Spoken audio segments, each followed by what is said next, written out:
Stay in power.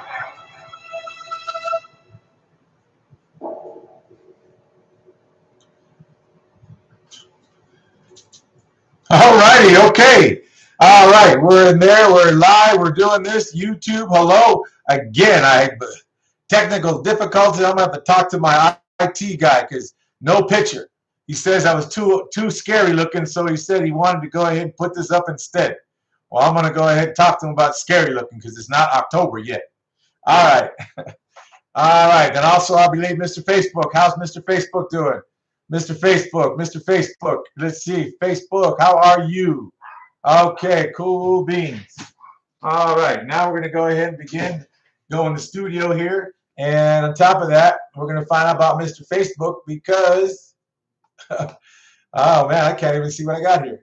All right. So now you won't be able to see some of the, what do you call it? The slides, but that's okay. Folks, those on YouTube, take some notes. Take some notes. Those on Facebook, I can't see. I don't know if you can see me because the way this thing's set up.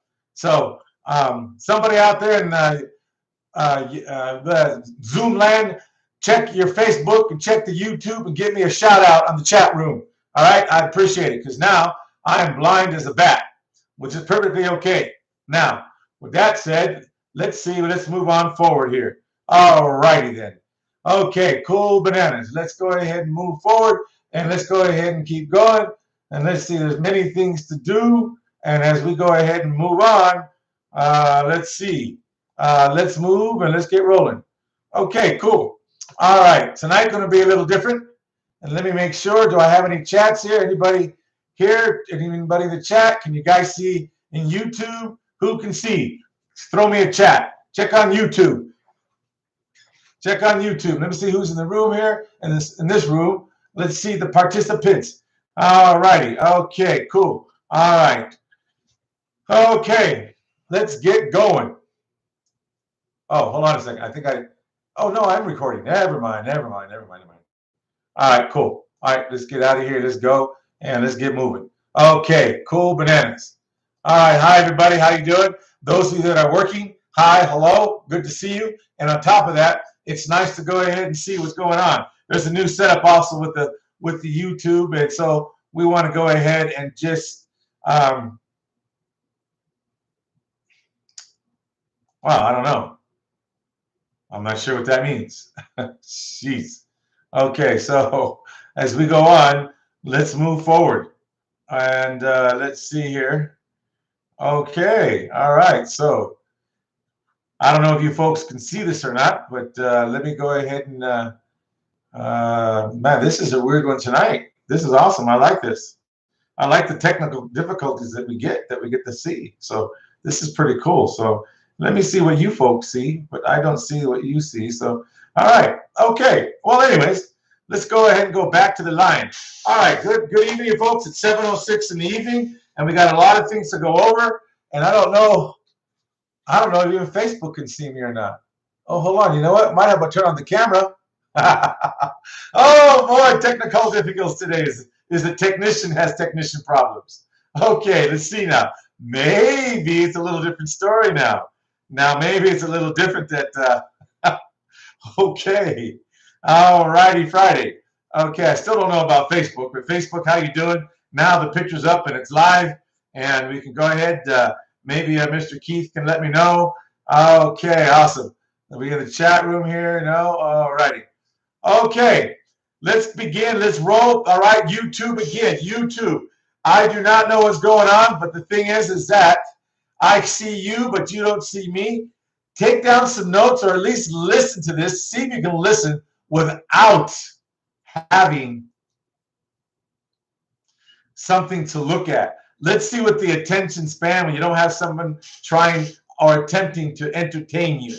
Because I am not an entertainer, all right? I do not entertain. I am boring as boring can get. I have facts, I have information, and sometimes it comes out a little funny because that's just natural delivery, I guess. So, all right, I'm going to take a drink of water. All right, like I said, we do a live show, and we do everything here in front of you. And one thing I want to talk about tonight is one of the most important things that I do believe that's important to your success. Now, what if I were to tell you,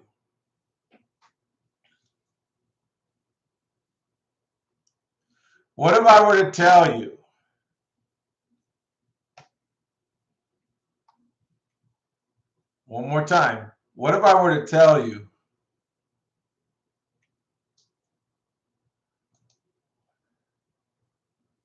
all right, cool, thank you, Mr. Quinton. As long as you can hear me, that's good. Okay, so what if I were to tell you,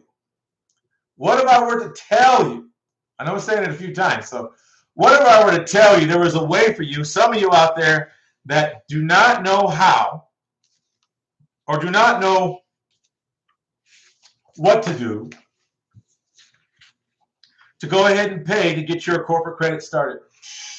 I mean, you know it takes an investment because no one can hide that from you, and everyone keeps preying on the no investment part of it. There is an investment. It's not a fee, it's an investment because you will get a return on it.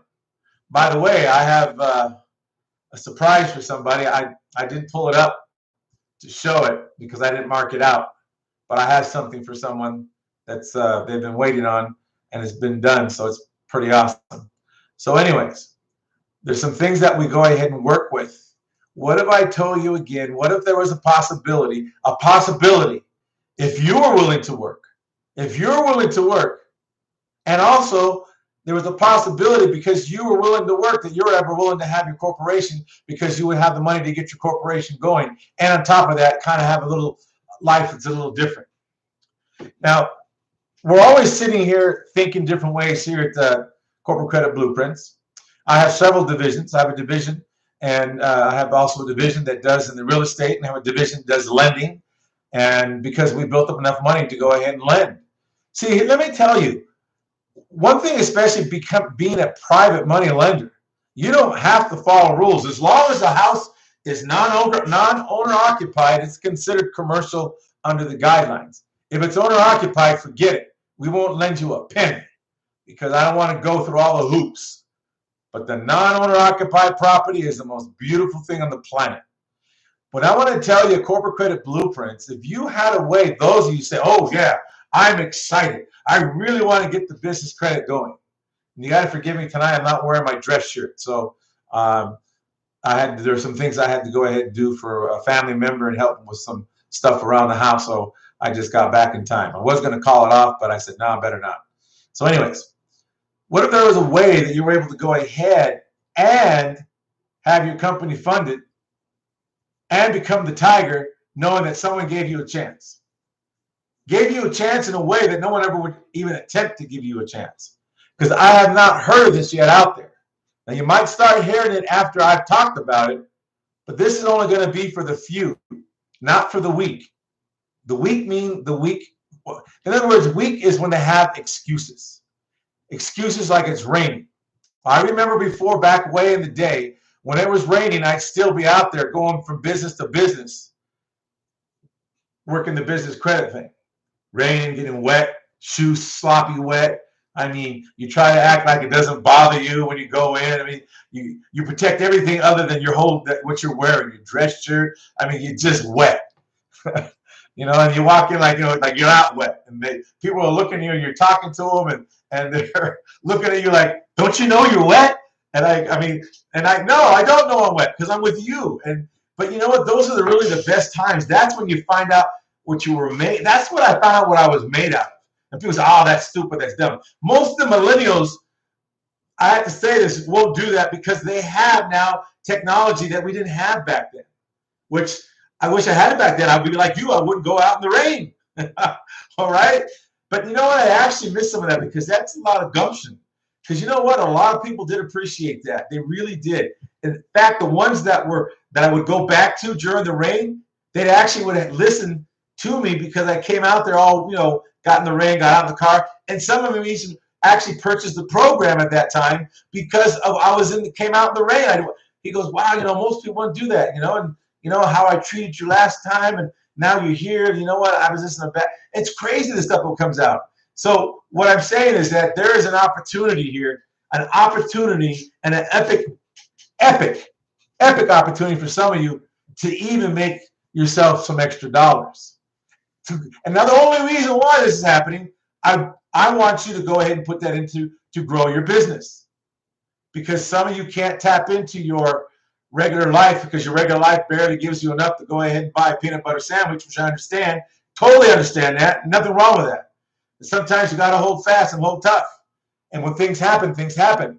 This could be the opportunity. This can be the epic opportunity that you've never heard a business that's building business credit give people. Why?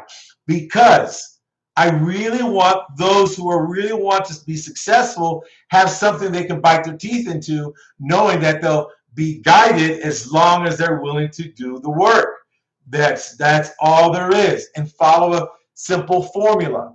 A, B, C. Like I said in one of the webinars, sometimes they get all convoluted, but I said this before. What step 1 is and step 2 is, to get to step 2, you have to go through the middle, whatever it is, to get to step 2. And most people, you hear how great it is in step 1 to get to step 2, but the middle, you have to go in the battle to get to step 2. For some reason, people just deflate. No, that's the whole thing. That's one thing I cannot do for you. You'll have to find out what you're made out between step 1 and then you're going through it to get to step 2. When you get step 2, you can look back. Oh, okay, got it. Okay, whoo. Now to step 3. Oh my God, that's life, folks. Tell me one thing in life when somebody got you all excited. Yeah. Some of you that get on roller coasters. Oh yeah. All of a sudden, oh my God, what did I do? And now you're just going chick. Now, whee! They're going. You're taking off. That's just what life is.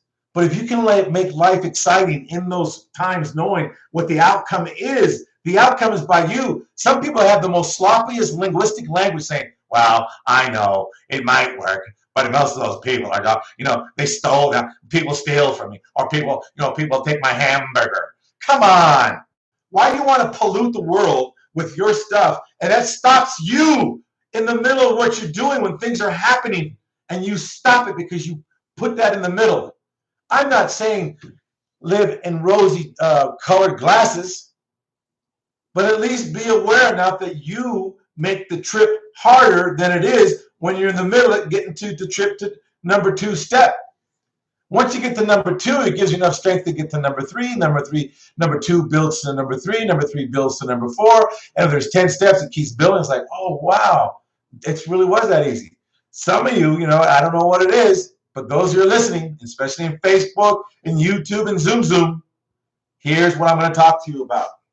But first of all, I want to say again, I'm going to give you some facts. Some facts are very important, because building your business credit is one thing that is hugely, and I want to get you to a minimum of $250,000. Once you get there, there's a lot you can do with that inside of other areas, because you don't want to be the tail, you want to be the head.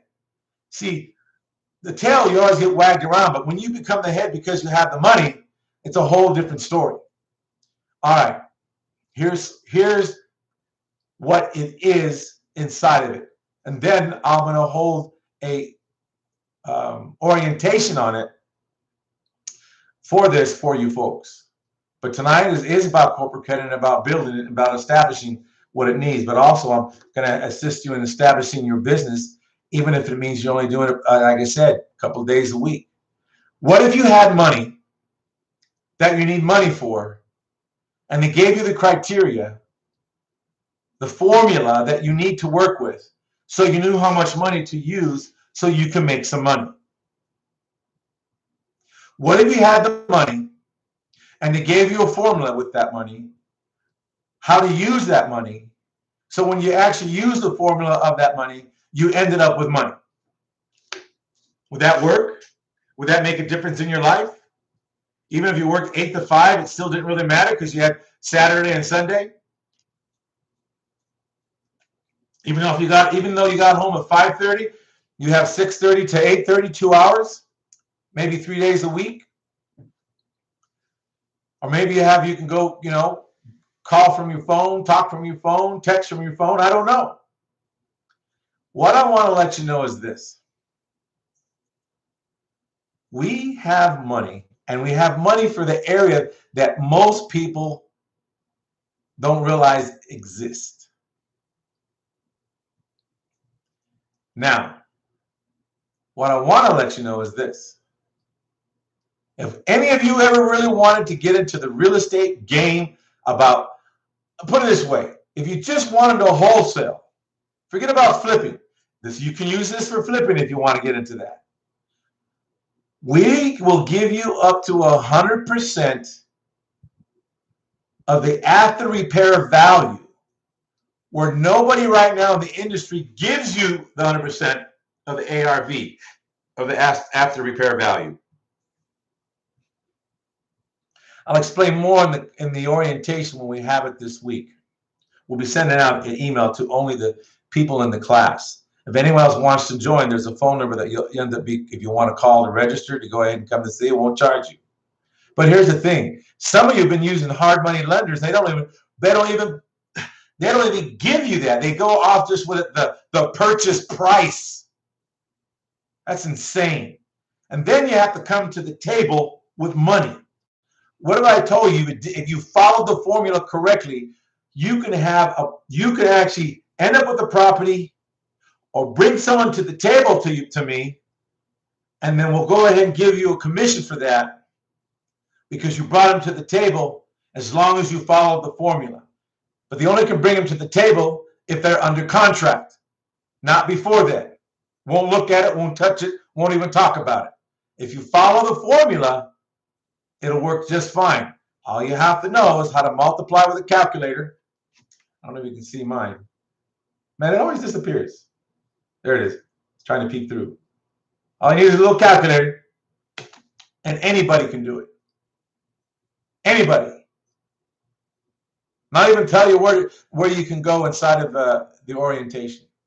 The reason why I'm doing this, what if you just made an extra $3,000 a month? That's all. I'm going a real low number. I'm not going to give these big numbers these guys give out there. But it is true on the big numbers. Don't get me wrong. But let's say at least an extra $3,000 in the month. What would that do for you? What would that do for you?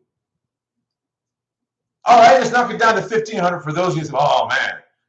Some of you have always wanted to get in the real estate game. Well, how about just getting the money game? Say, look, I got this. I can get you the money. But you got to follow the formula and work the formula out. And you work the formula out and you go, okay, great. I don't have a problem if you're sending me the sheet that has a formula on it. That I'll look at. But I won't go discuss anything else until it's under contract. Why? That's not a nothing then. When it's under contract, it's something. Now the clock's ticking. So it's a lot of stuff I really want to let you know that we have the money to assist any of you out there that are even in the game right now, but aren't used to the fact that you always got to come to the table with money. And then on top of that, you got to worry. These lenders now are looking at your credit. We don't care about the credit. We care about the property. There's two things that we're really concerned with. How much do they owe and how much can you get? How much do they owe and how much can you get? In other words, how much do they owe on the property and how much is the after repair value and the percentage after that? And does your numbers work, which means the title, the escrow cost, all the fees that go in there, even the rehab fees. I'm telling you, ladies and gentlemen, this is something that they're not doing out there. Now, whether this falls on deaf ears or not, you don't say you don't have an opportunity. Don't say you don't, even if you don't even have to wait to the orientation. You're going to see the phone number you can call and just go, hey, are you serious? Because I wanted to get in the game, but I have no money. Now you have money. You can't say you don't have money. I'm giving you the money as long as you follow the criteria. What more could you ask for? And on top of that, 100% of the after repair value, which can include the fees. And we don't care if you have a credit score. We care about two things. How much do they owe? And how much can we get? You have You find a $300,000 house. They say after the repair value is $300,000 times 70%. What is that? That's $210. Because some of you are going to find a lesser value, but it needs to be fixed up. Or if you can't, if you're not into the rehab and don't want to do it because it scares the holy moly out of you, guess what? Find some, you know, some of your friends that are doing this right now and they're hurting from money. They only can do 1 or 2 properties at a time. You realize you can do 5 or 6 properties at a time, if as long as it meets our scope.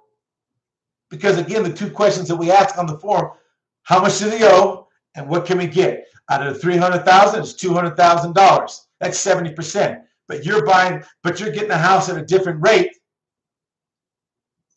and we're going to give you the after repair value before it's even repaired. Think about that. These other yo-yos that are hard money lenders, they go ahead and say, well, you know, it's worth, you're buying it, we're going to give you 70%. No, we're going to give you 80%, or we'll give you 90% of the purchase price. Well, if you're buying a house at $120,000, that's not going to be enough to fix that place up to get it to $300,000. Think about that.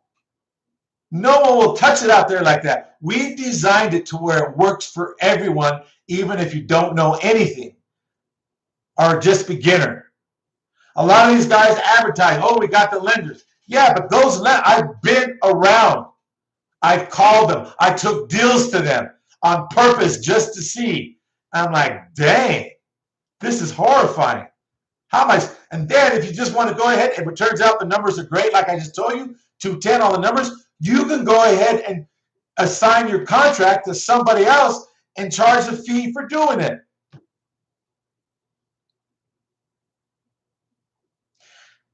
So then, you know, and I'm sorry that if it offends you. I'm sorry that it forces you to dream, to take the excuse away that, oh, I didn't have money before, now I do. Oh my God. Now, it means, yeah, you have to get off your tukish. Get on the phone. Talk to your real estate agent. Talk to your neighbor that you know down the street that's already doing this already. Hey, do you ever need money that I don't quite understand. That's why I say you want to come to the orientation. From there, I can tell you. All I want to say to you folks, this is something way off the chart that no corporate credit company's doing. I'm giving you an opportunity to put your money where your mouth is. You say you really want to do this. Now I'm giving you a way to go get the money so you can do this and have money so you can go ahead and take care of the stuff you need to take care of, like taking care of the company, getting your company going, getting your bank account open, getting the 5 or 7 trade lines you've got to purchase for 90 days so you can get the score. So you're not dipping into. All I want to tell you is this: the facts are the facts. This is live. This is on YouTube. This is on Facebook. And I know I'm kind of harsh, and you have these guys that talk really nice, and they say, hey, you know, come to us, you know, we're really this, you know, we can do this for you. We got all these fancy devices for you and everything else. Nothing wrong with that. I'm not saying don't have the fancy devices, but I'm saying right now you don't have the fancy devices. But you have someone's going to give you the money, going to give you the formula that works, and then once it gets, that's how I say you fill out the sheet that has a formula. Then I can tell you know what, go get it under contract, because I'm going to show you how to get it under contract. I will show you. In the worst case scenario, I might have to have my staff in. I have a staff person in St. Peter's, in Minnesota, that we're going to have to work late at night to help me out. This comes in, because right now it's challenging, but I don't mind it. Let me tell you why. Because you get to have the dream you want. And here you bring the loans to have it work, because they're on my case to get rid of the money. Think about that. Also, what if I told you that you were able to go to? Let me see if I can find a photo. Oh, here it is. Man, I'm gonna have to get that. I'm gonna have to fix that. Anyways, here's a folder. This folder I have in my hand is a pre-REO, which means before it goes to foreclosure. It's not a whole lot. It's only $95,000. Now, to the people that are in the house, it's like $1 million to them. But you know what? Did you ever hear the thing called cash for keys? Which means they go ahead and sign over the deed to you in lieu of cash for deed. And if there's a formula for that, it's the same formula, by the way. Then you can use that to buy them out, pay off the thing. Now you got the house really inexpensive, because cash for keys means this. They only owe $17,000 on this, and they just have a situation in life. And I mean, I'm not happy that they have it, but the thing is that, you know, you save them, you get them out of trouble. So one thing I have here, someone stated here that I'm definitely willing to try it. Putting it under contract is the tough part. Well, usually what it is, I mean, I understand. I mean, I've sent out in this last week 10 contracts, and I had 4, you know, say, okay, great, I want to do it. All right, but I sent out 10. I have some more here I got to end up doing tonight, and also the REOs. I have REOs that I have the connection with the bank. Now I can get that servicing company that does all the REOs, and I get to pick them. Those are ones too. Yeah. Now you can't go. I'm only buying the debt. I'm not buying the property. I'm buying the debt. And I'll show you how to buy the debt. Once you buy the debt, now there's certain things you can do with that, and you got to understand the rules of the game. But it's so awesome. It really is. But the thing is, you got to master one or the other.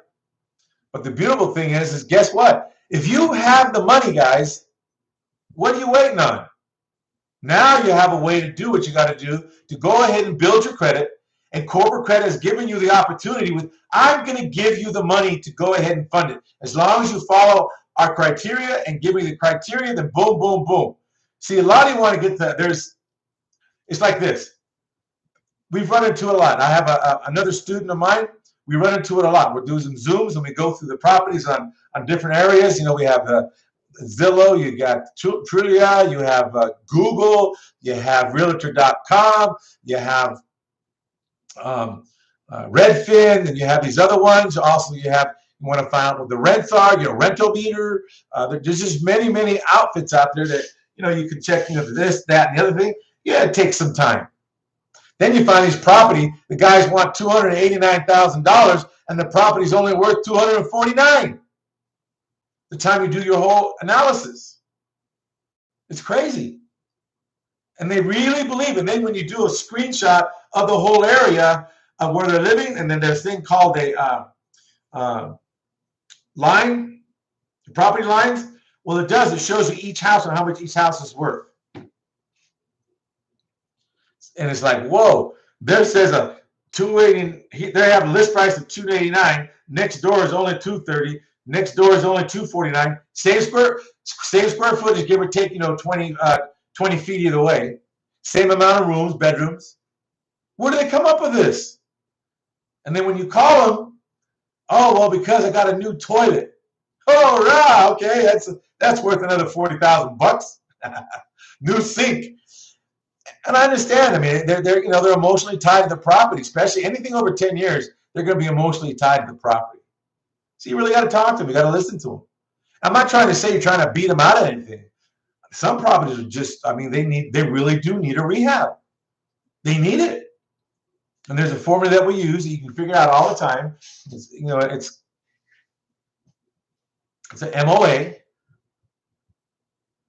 You know, maximum offer allowable. That's what we call it, MOA, maximum offer allowable. And then we have a thing that's called lipstick, WMOA. which stands for wholetailing maximum allowable offer. Why? Because you're not going to do anything. You just lipstick and throw paint on and that's it. But you still have a formula to follow. But you still have the money to do it. Here's the thing. If you know you have the money, I'd be throwing spaghetti against the wall. See, those 10 I send out, I text them and ask them, is your property still available? Yes, it is. Then I text them back and saying, are you the owner? They'll say, yes, I am. Are you willing to go ahead and are you open to different ways to get it done so we can get you what you're looking for at the same time we can get what we're looking for? See, there's only two things you want in life. And here's what you guys do to us. And this fits to right here. Because does your business have the resources to survive? 1 in 5 small business and end the operation before the first year runs out. Here you get an opportunity where you have money.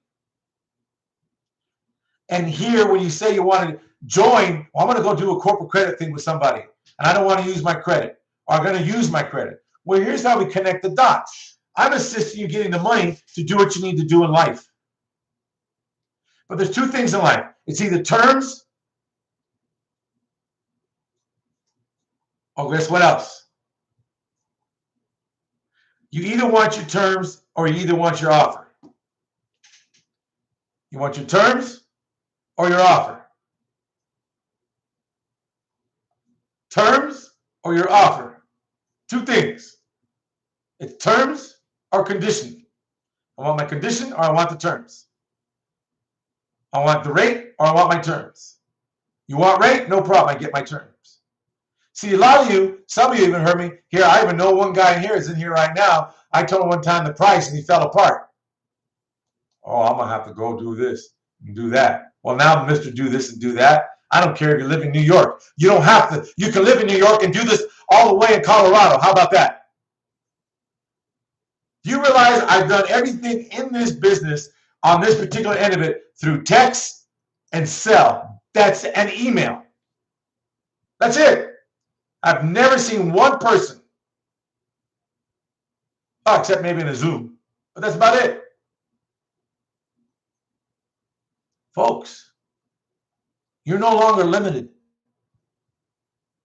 You have money to go out and throw everything against the wall and hope something sticks. And guess what? I promise you throw 10 against the wall, something's going to stick. Someone's going to say yes to the offer. See, if you're going to look for lipstick, then look for lipstick. But you remember, the offer is going to be a little different. It would be a little different than a rehab offer. But you still have a formula. It connects the dots. You're going to find out one thing. What's going to happen with this is that the reason why I want you to call, and understand this, and when we actually have the orientation, you can listen to this, and from there we either move forward or we don't, because I have to have you fill out something, and so on and so on. But here's the thing: you don't even bring somebody. Say, you know what? Because you get all nervous. Nothing wrong with that. Bring someone to the table. Hey, I got 2 guys. They do this for a living. They want to talk to you, and blah. We'll do a Zoom. We'll set a time and we'll do a Zoom with them. How much? Because why would they want to? They've been doing with it. Their hard money lender for a while. They're going to. Why would they want to change? Well, let's see. What do you have to come to the table with? 10% every time? How about no 10%? How about, they're worried about your credit score? We don't care about the credit score. We care about 2 things when we're lending on the property. How much do they owe and how much can we get? Which means this. If it's $300,000, it's going to be $210,000 we'll lend on it. And that includes the rehab fee in there they charge. And the documentation fee. Anything over there, they have to go over, they're going to have to come to the table. But if they figure it out right, they don't have to come to the table.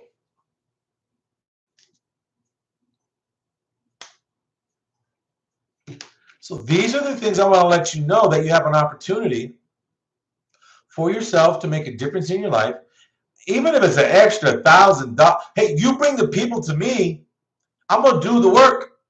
You're going to do some conversation with them, but most of it we're going to be doing the work, and you get paid. And that we go over the orientation. But I want to let you know is this.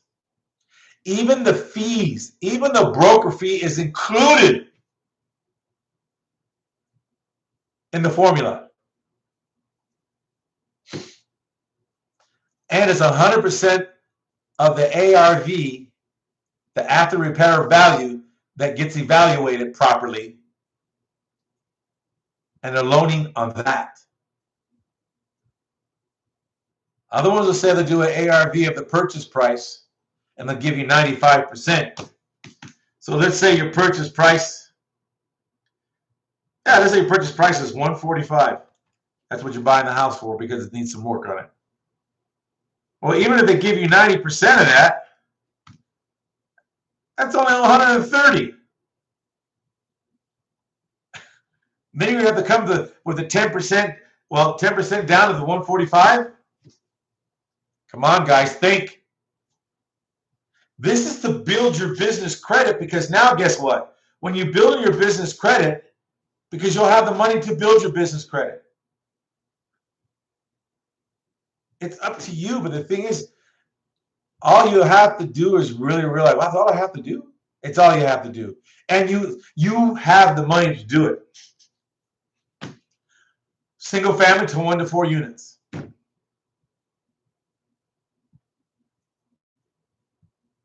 So you have an opportunity to connect the dots. When I say we give you the opportunity to connect the dots, we give you the opportunity to connect the dots. Guess why?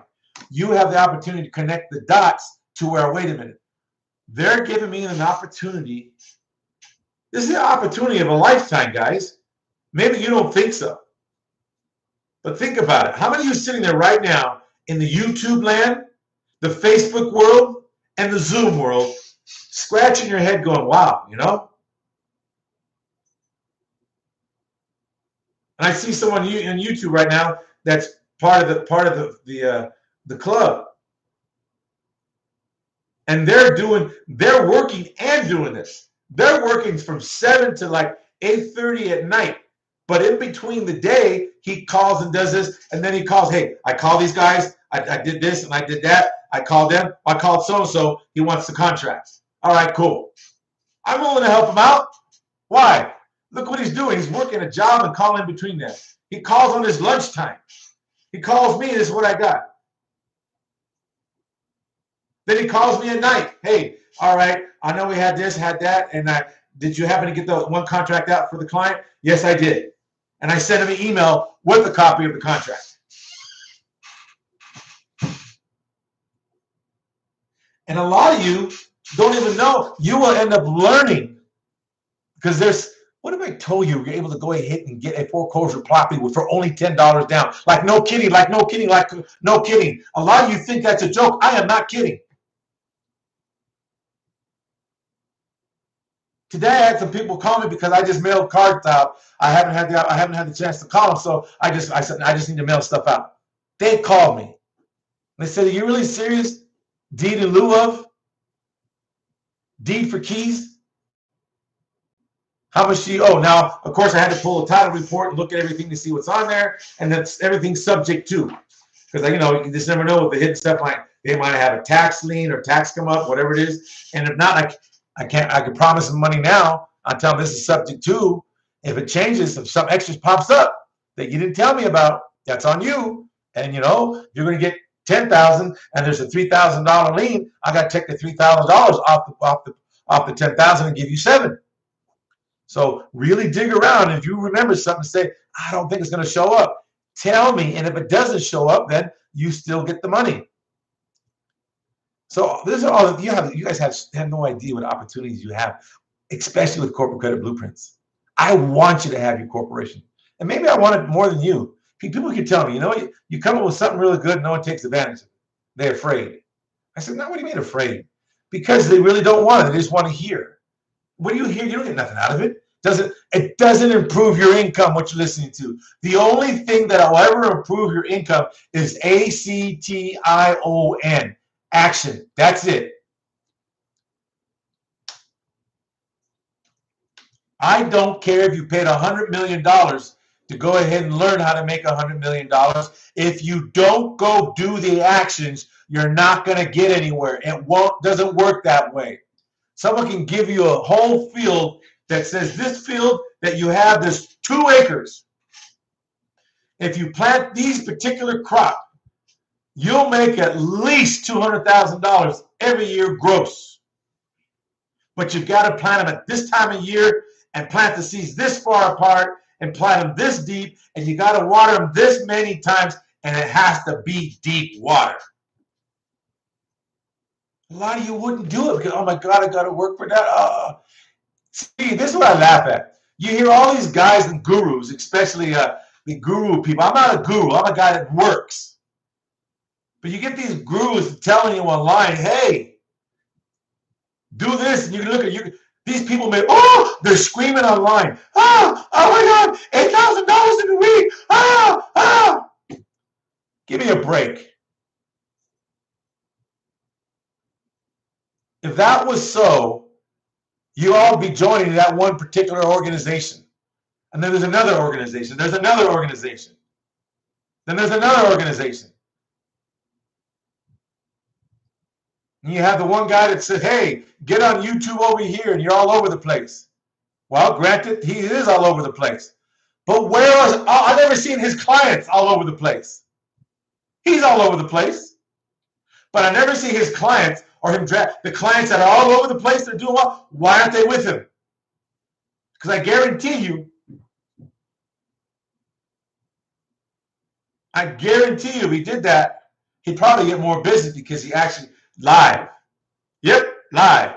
Here he is with Sammy Jones. Here he is with Susie Q. Here is with Dolly Parton. Here he is with Twinkie. Here is Cupcakes. Here's Joe Hofendover. I mean, think about it, you guys. You see this all the time. This is the only one place that you heard this right now. Again, we're here for your future, and the thing is for you. Now, who knows? You might do really good at it. You say, you know what? You're still going to have a company anyways because I'm only going to pay someone that has a tax ID. That'll help you get a tax ID for a non-incorporated, but eventually you're going to have to turn that non-incorporated to a LLC. My favorite is C corporation.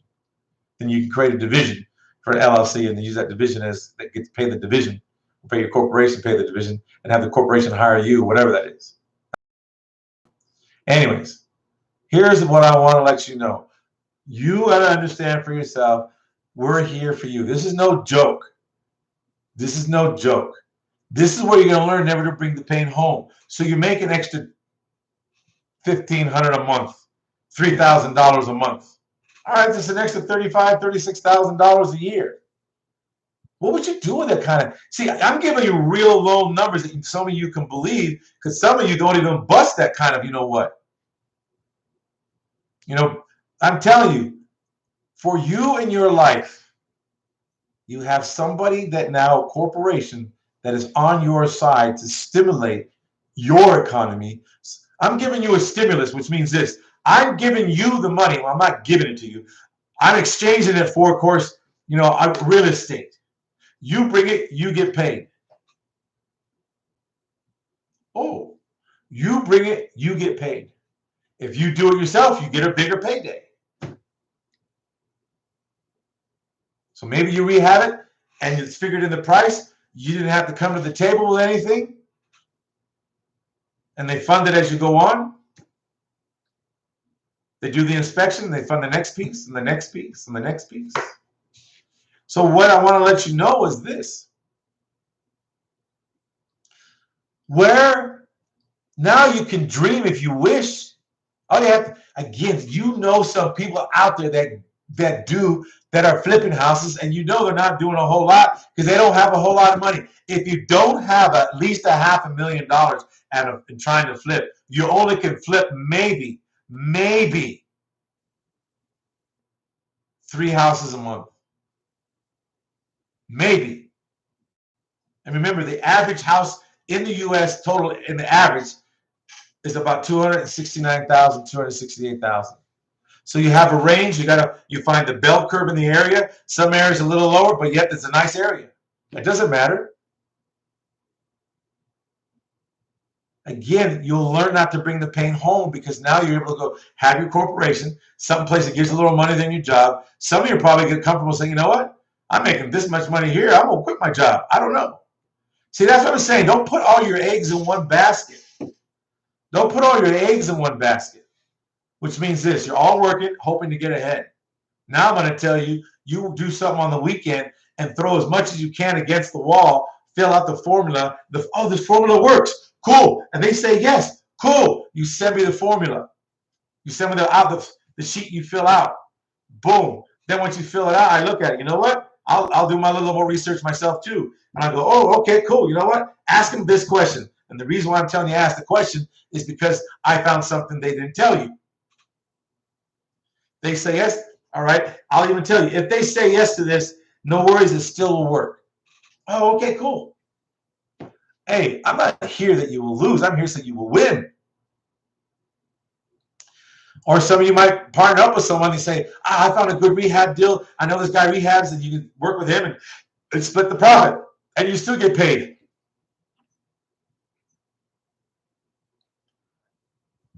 For the loan. And then you get paid for the profit. So you get paid twice. You get paid a little up front. And then at the back end when it closes, when they sell the house, there you go. Folks. Oh, guess what? Let's say you needed more time for a loan. Let's say you did a 6 months term with us. You say, I need another 6 months. Not a problem. Because you already have a history with us. And you're almost done. And folks. Anyways, this is so you can build your business, build your organization, start building a life for you, your family. What is your why? Why are you even here? Why do you come here? Why do you come on Wednesday and Sunday? What if I change the dates to Thursday? Thursday and the second Tuesday of next week. What if I did that? Yeah, whoa, wait a minute. I got Wednesday planned out already.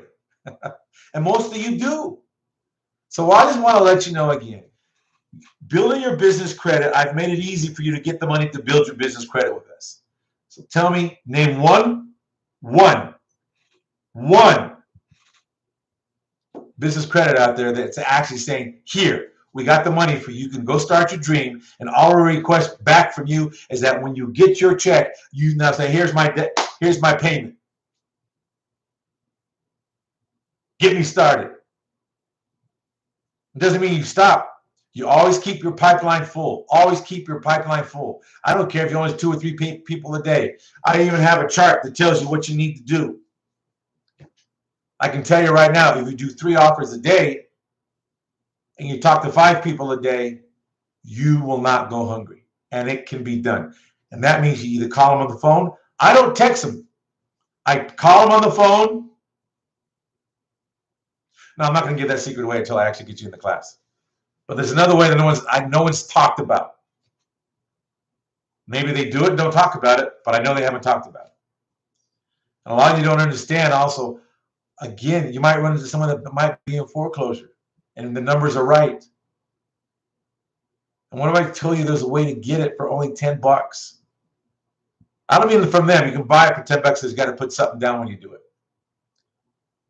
There's a way to do it. And on the HUD-1 form, this was done. This is one that I learned way back when I bought. Now, a lot of you look up this guy, Carlton Sheets.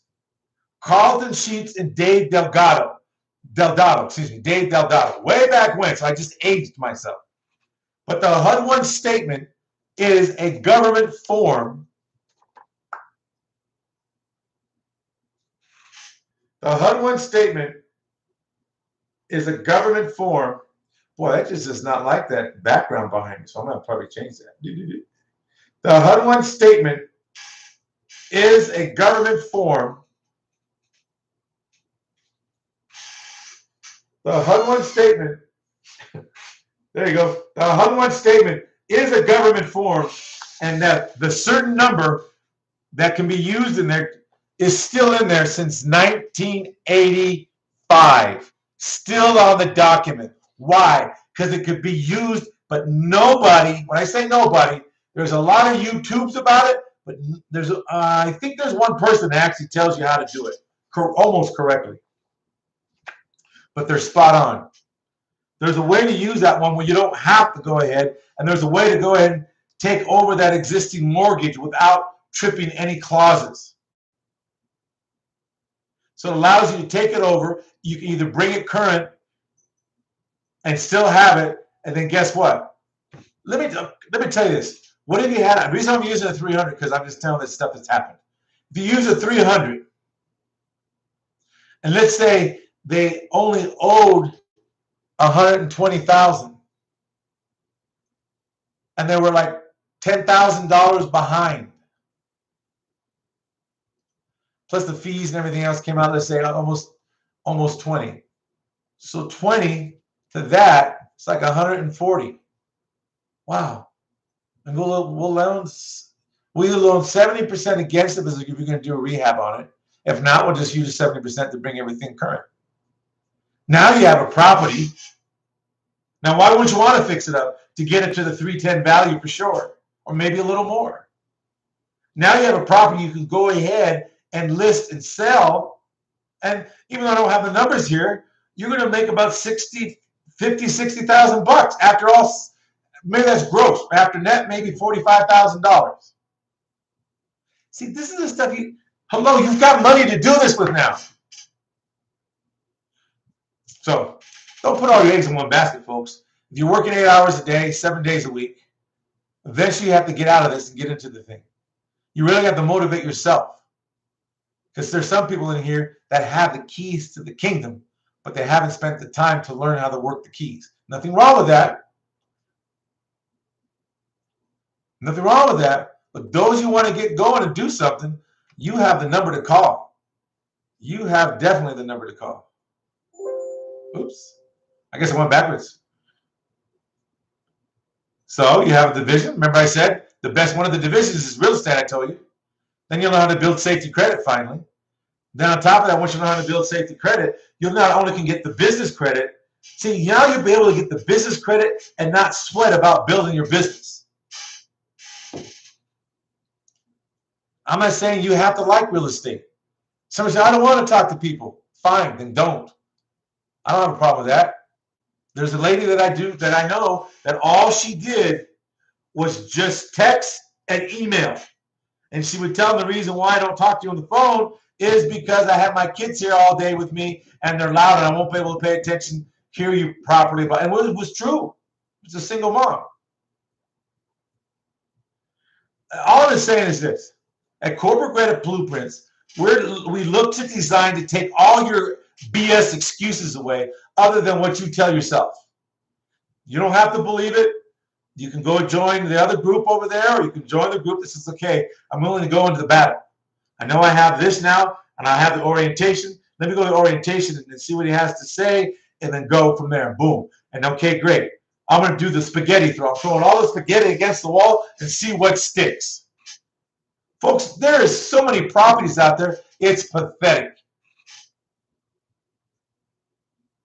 There's off markets. You have rehabbers you could even call. I can't call all the rehabbers. There's rehabbers you can look up and call them and say, hey, look it. Do you need more money? You could be you don't even have to have a script. If you just put your little hat on, like the silver hat, get transmission from Mars. Say, look, are you looking for money? Are you looking to go ahead and possibly not quite replace who you're using, but want to use someone who will give you 100% of your ARV before the house is even done? Not of the sales price. Or if they would give you 100% of the ARV, if they will give it, in other words, like I said before, we give 100% of the ARV was after repair value. But other companies give them like maybe 90% of the after repair value. You still got to come into this closing with money.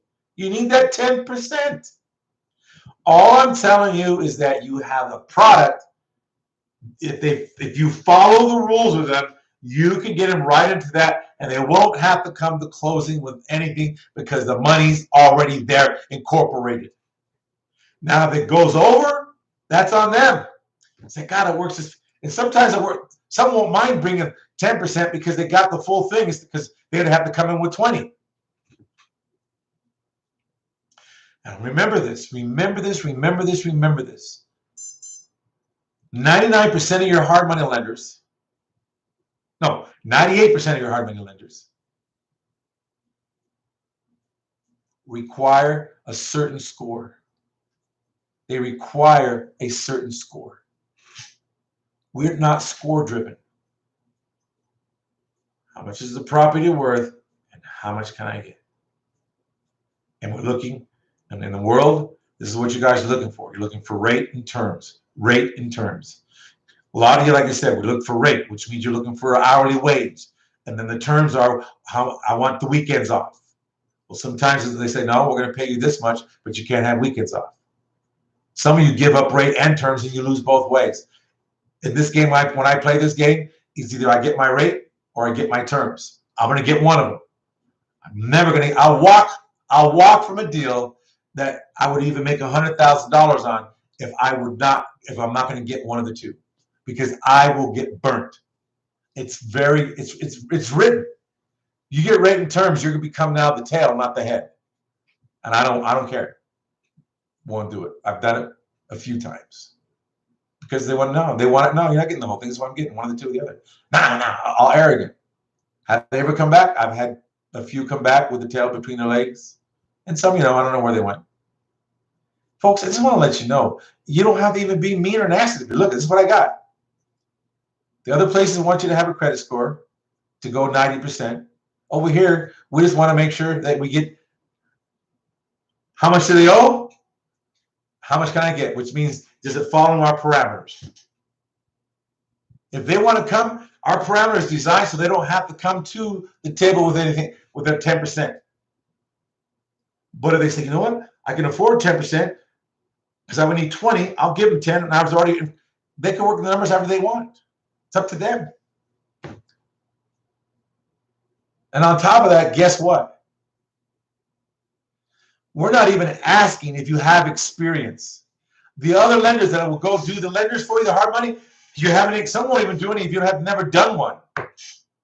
If you've never done one before, this is your first time, guess what? We'll work with you. No worries. You'll still get 100% of the ARV. All I'm telling you, folks, is that you have an opportunity and an epic way to say, I can get my corporation started. This is how much we care about you. Because that's one thing. Because as soon as you get your first deal, I'll be asking you. Just sign up. Just sign up. There it is right there. You can call 888-471-4252, extension 2001. And make sure, if it happens to be the automated operator, you tell them about real estate. Just say, what are you calling for? Real estate. That's it. 888-471-4252, extension 2001. Or just go to info@corporatecredit-blueprints.com. info@corporatecredit-blueprints.com. Go there and say, I'm interested in this. I'll learn more about the program. Folks, all I'm going to tell you tonight, this is what corporate credit has been doing. You've been here long enough to know we've come up with different items, different things, but now this one takes the cake. You have the money for the real estate stuff. The market's hot. You're still, here's the thing. You're not competing against anybody because you have the money that they can't get yet.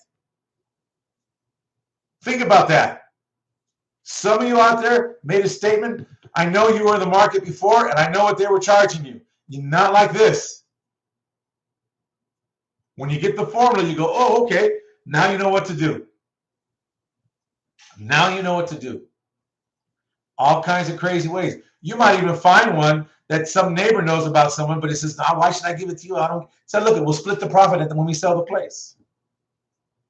Oh, okay. You guys can do anything you want with it. Or you find someone that has, I need some money for this, to do this, to fix this up, blah, blah. You work the numbers, say, look, if I get you the money, let's work this deal together. Or you might find a good deal. You find a rehabber, I want to split everything down. I want to split right down the middle, and I got the funding. Or you can go ahead and call a rehabber, call a real estate agent. Hey, look, you know what's the rehabbing? We're doing 100% of the ARV. That's why you want to come to the orientation. I can tell you. Then we'll get into like a training. It's your life. All we're looking for is to make it a little easier for you. And you'll learn something. Who knows? You might tap into something and say, hey, let's just run. So anyways, all I want to say is thank you for being here. Thank you for listening. I took way too long tonight. Okay. So sorry, folks. I appreciate it. I'm just really excited for you guys that you do have an opportunity. And we're here to go ahead and it's for you. You got money to use. So I just want to say good night. But God bless you all. And remember, this is for you. So good night. And most of all, remember, you do make a difference. Recording stopped.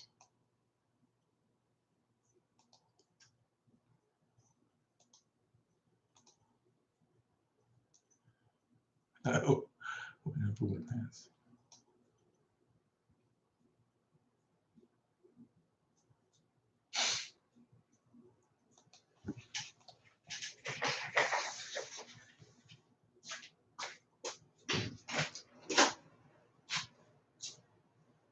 Wow, I'm gonna turn around. What the heck? It's still sunny outside? Oh, wait, it's hot.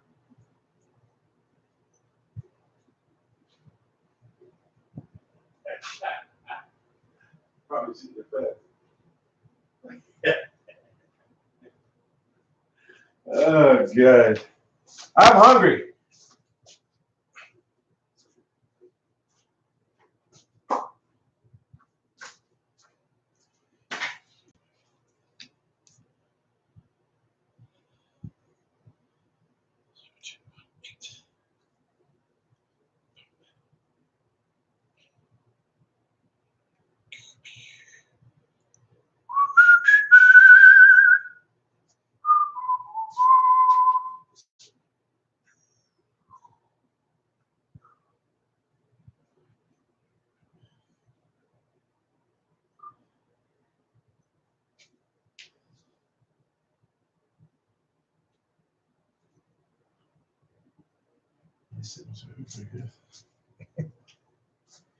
What are you doing? You poopy.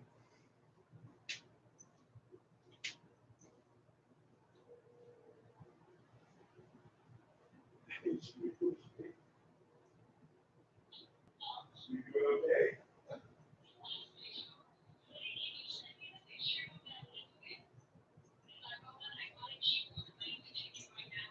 Magnesium one? Okay, I'll do it right now. You're okay? Huh?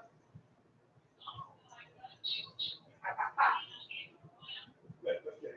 All right. Let's probably squeeze your cheeks. Okay. All right. How about that?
sent you, I think, 3 or 4.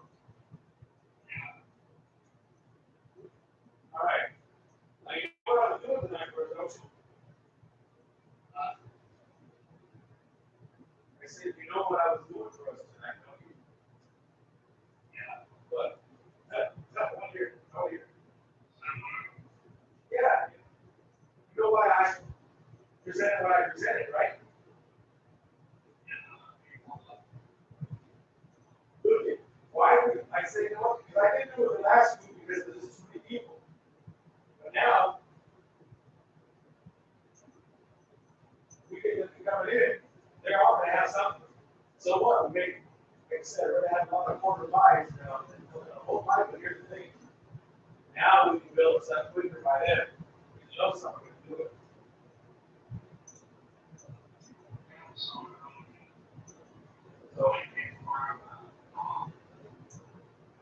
there was 22. Oh, I didn't count Facebook. There's not registered in the well, Facebook is not YouTube, so I don't know if that's maybe. But it is true. It's like there's no money out there, no corporation, no corporation operating at all. That's just spending money. Stuff after it's different. Over to the we do it, we get that 100% finance. They have to do it.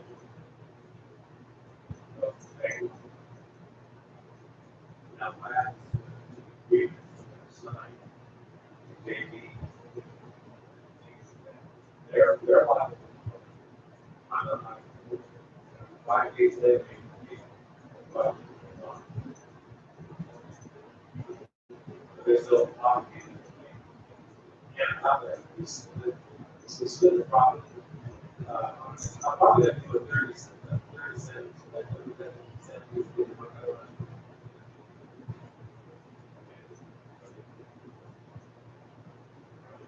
So, yeah, so it's like,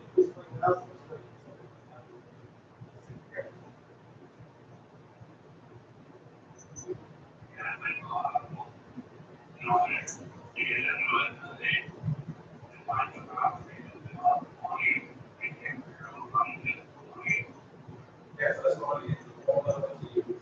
Get the sheet, get out, figure it out. Like I said, I told them these guys, like, get free done. One of the days of the money was in practice.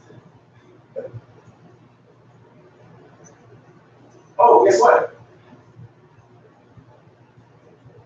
Hello? Yeah. Oh, guess what?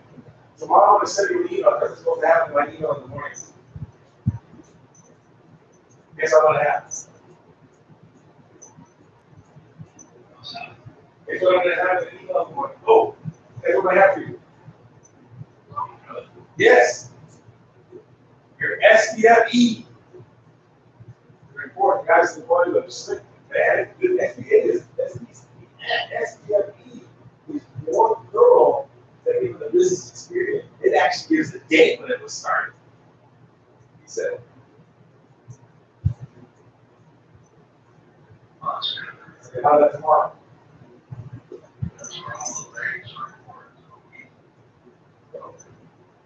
And there's no information.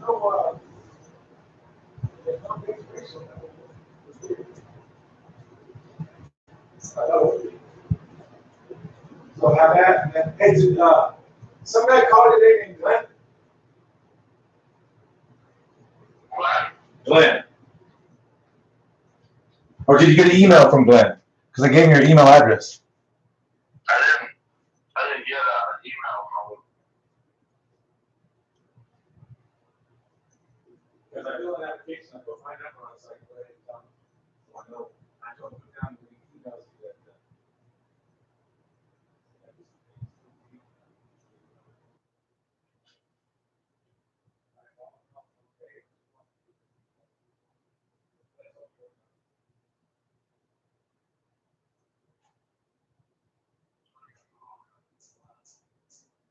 Yeah, I'll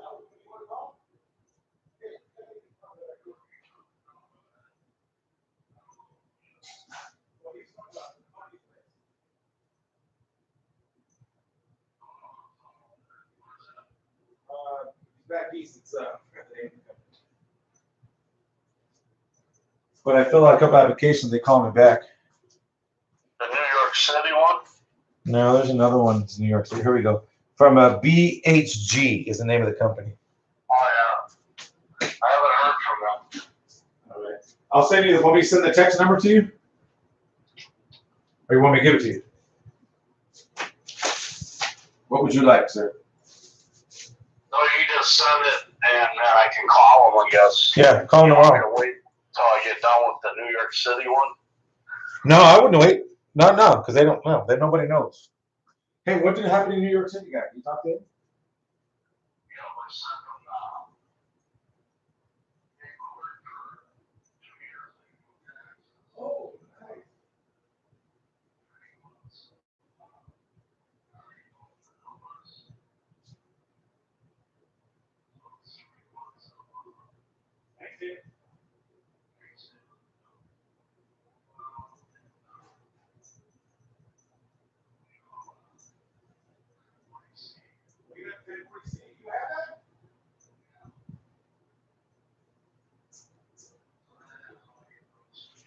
Right.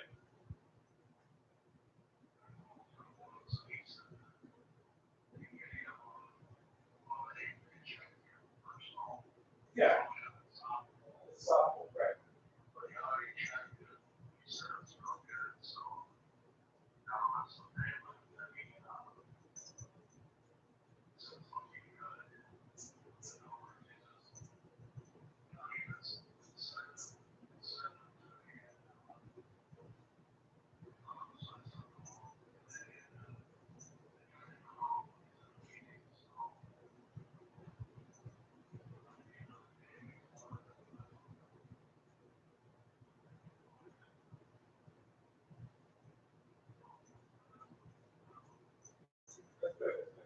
Right. Remember, it doesn't hurt.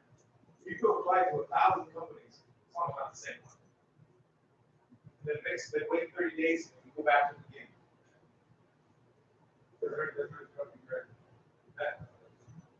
First,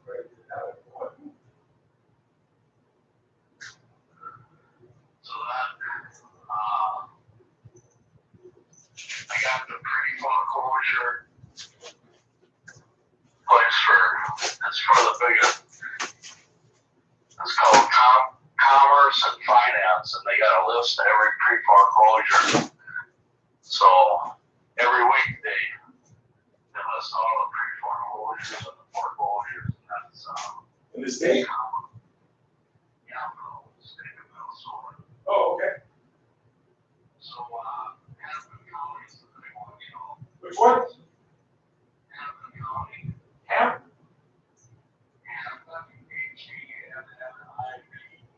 Okay. So the county, they list everyone, they give you the address, name of the person, the bank. The bank is, they don't want to sell that, you know, mortgage. Right. So they don't have the phone numbers. I can do the skip base on that. But they give the amount that they, you know, they own.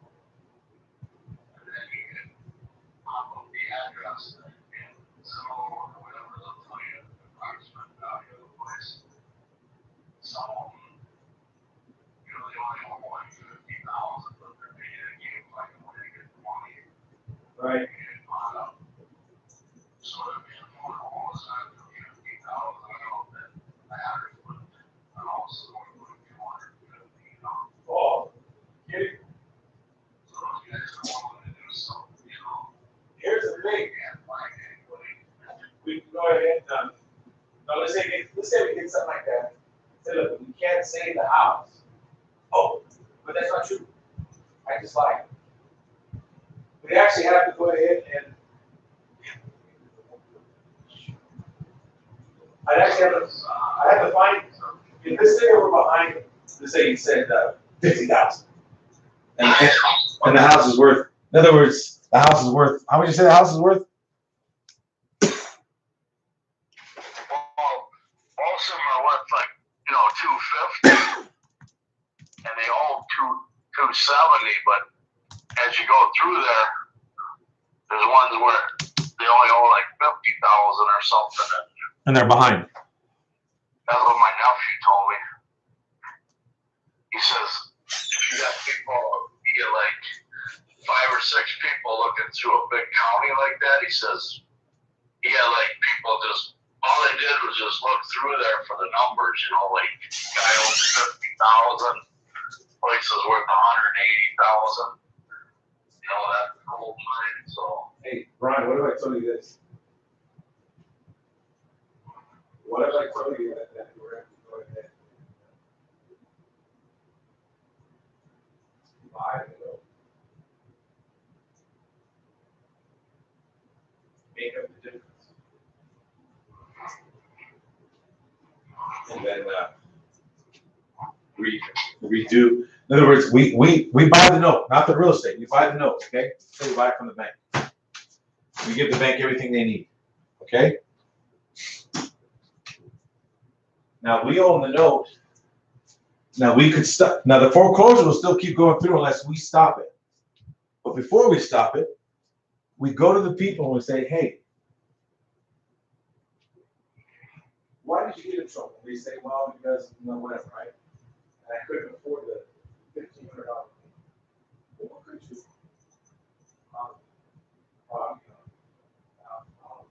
Okay, great. Okay. We think that we go ahead and want to negotiate, we'll work it to be negotiated. It's a long one. We don't know. And how about the interest? If the interest is high, how about we move the interest down to, let's say, 6%? Oh, wow. Okay. Now you stop. In other words, because we have to get a receiver though to do it. The receiver will have to go ahead and finalize everything. But anyways, once we do that, we get the note. Okay. Everything's paid. We restructure the note. Now let's say the note was originally for, I don't know, say 180. We still get the value of that note at 180. What most people don't understand is that when you become the bank and you redo the note, you need 12 months of seasoning. This is where we use a third party where they mail the money to, so it's an official record. Then we can take it and sell it at par, which means that'll sell at 180 plus 5. We sell a whole note on par to somebody else because we restructure the loan and then we make the $70,000 or $80,000 spread. Now, if we have that's what he does, I think. I don't know. He can't do it unless he's hooked up with the bank. He has to be hooked and certified, because I have my certifications. That doesn't matter. He's not. Yeah, well, anyway.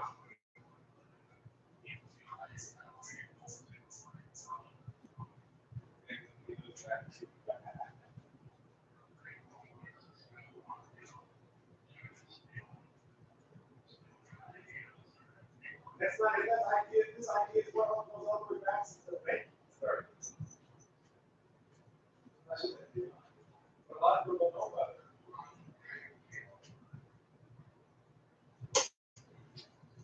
They never process it.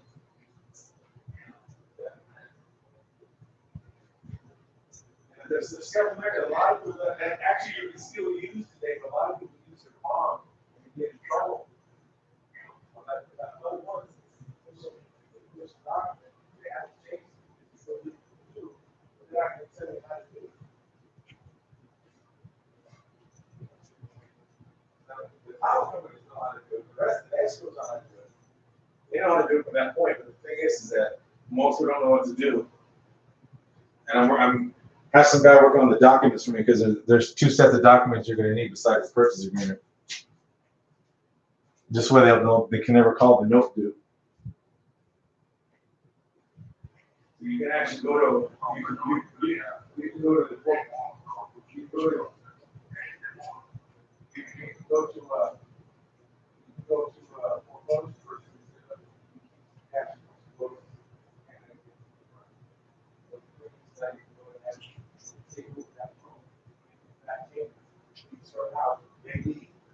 vacant properties are the best ones to do though. Yeah. You really don't want to do the. It's tough on. Yeah, you don't want to run nobody in there because it gets a little sticky. Yep, figured When people they took advantage of me. I was in the duress. But if it's not occupied, they take advantage of me.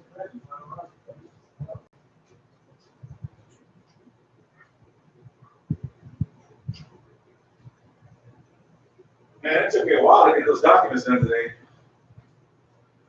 I got them all out there, and I missed. I got one of the guy text me. I forgot about that, and I got two right here that are really good. It's the same guy too. There's property, and he's well below the market on him, and the dude definitely needs some work, but that's okay. The thing is that they've been on Zillow for 51 days and 50 days, and it's the same guy in the 305 area, same, and two different properties, and I'm like, whoa. So I text him. I haven't got a text back, so I'll text him in the morning.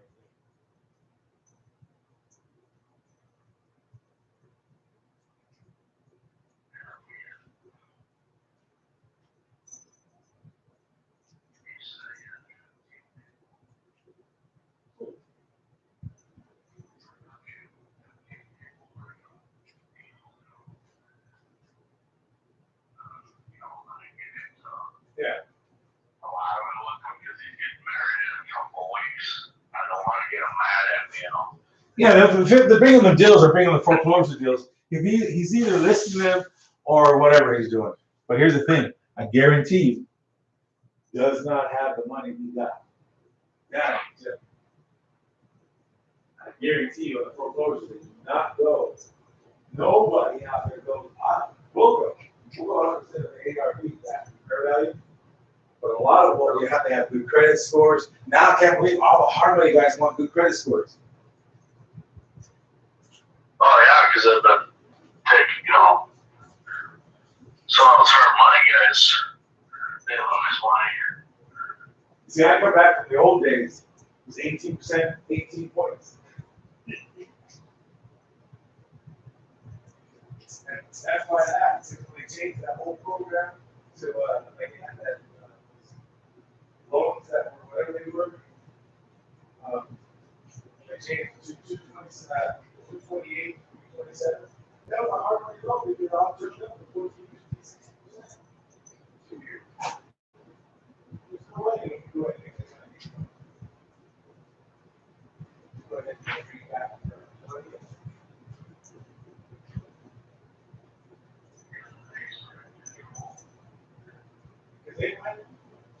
They went like about a $600 pair, that's $1,500. They knew they knew. I can't believe that. That's where the guys who are at restaurant figured it out. Figured out the way that they have actually started. Certain kids, it's going to fall apart. It's going to fall apart. They'll do that. Yes, they do.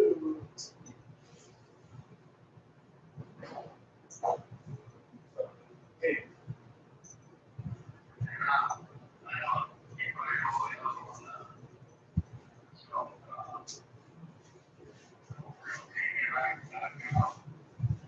Oh, I forgot about that one. Okay. Really, to try, yeah.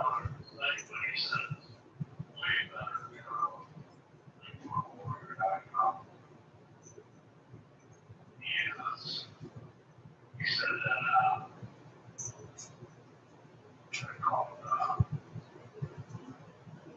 it's not any good anymore. Jesus, great plus. Yes, let me check their great plus. So, well, there's a back page. Oh, yeah, back good. Wow. Yeah, he's probably a good deal on there. Just in the last month, like, any new people put their homes for sale on that. Yeah. They put it on marketplace on Facebook.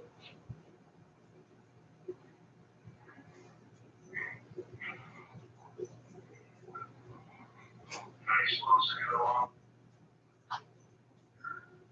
Well, everybody sees all those, like these illegal horses, knowing people that are one of them that are the things that are for holes on the street where we got put it in the paper to make it official, you know. Like every county has a like they put it in the newspaper. But it's here like thousands and thousands of people, you know. So you just go through and get the numbers of the you know, equity in it. Like 1 in 100 has equity, so the line is the one that so everybody equity would maybe can't.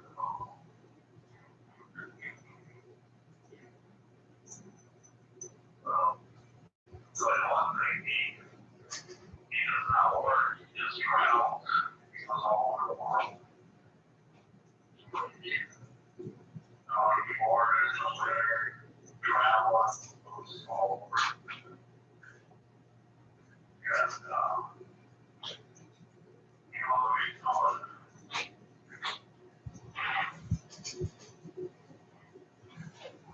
you got these air, what's it called, Airbnb, places out in Florida.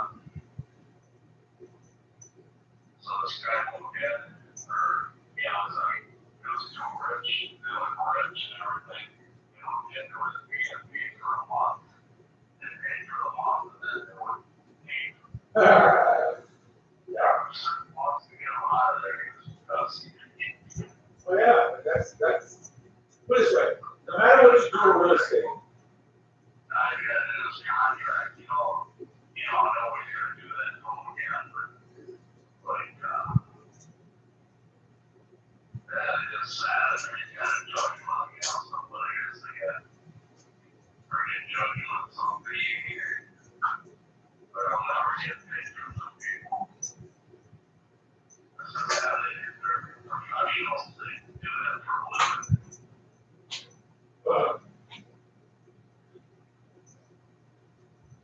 I'm gonna stop for somebody saying that. I know what you're talking about that. It's what? Yeah, that's what they did, they were swatters, you know.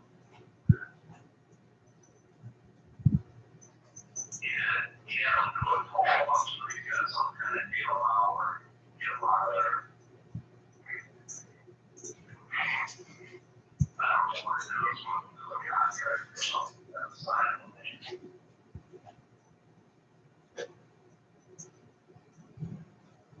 Like if they just stay there for the weekend and then they start squatting, you can get a lot of right away, but they stay there over like 30 days. For a month. And they squat, you can't come out of there. Yeah, it's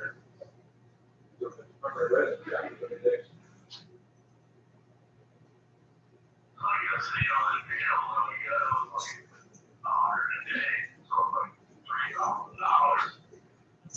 And they were in the first 6 months, it was like 10,000 to get them out of there. Well, I want to have much less, so much more than 1,000 people are like, they don't know. I've never heard that. I've never heard that before. Well, I'm pretty sure there's a lot of horror stories about these. This guy, you know, he advertises this program, B&B or whatever, and it's like $1,900. All these people are signing up. You know, you can get it, you can just pay for the money. Because you're more than advertisement, you know, more marketing.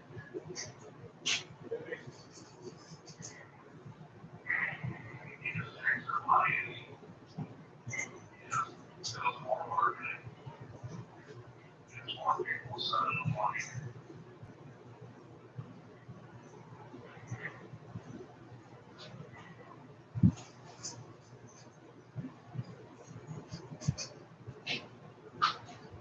that you could be good. But the thing is that you got to be able to come back. Anything you real estate, if you rent, it's okay. Automatically, you know, you're going to get taxed. But the lease option to buy, they put 10% down on, let's say, $300,000 home. No, it's a payment, they don't get it back. They got to pay a skin game.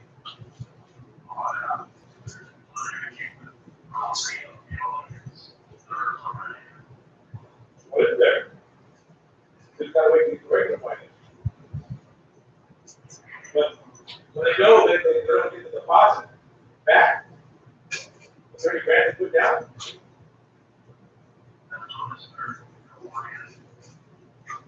No, I'm saying, look at the 30,000 back because it said the contract is missed. Okay? Late on payment, you don't get it back.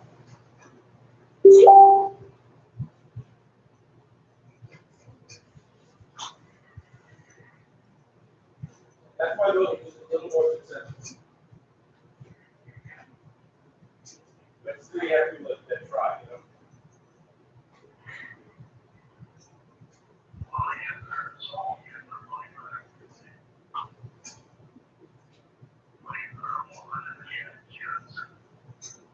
I don't care.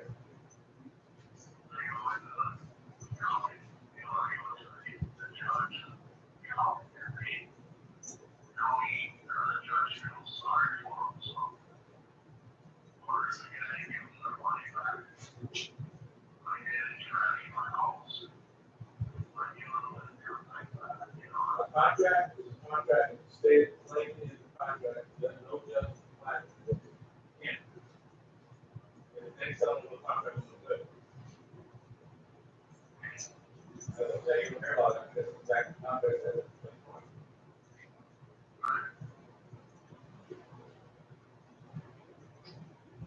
good. Most of them have problems anyway. I mean, they lost their place, just COVID, possibly, you know, just starting the job again, whatever it might be.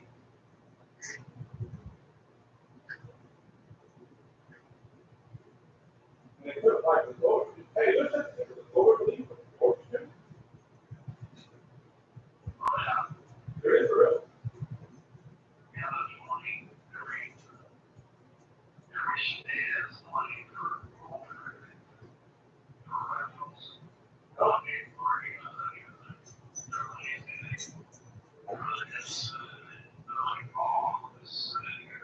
Okay, hold on a second, Mike, hold on. Hold on. So, okay. Hello. Right? Come up there.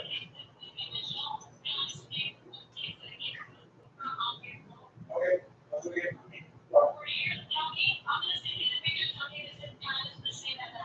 Okay.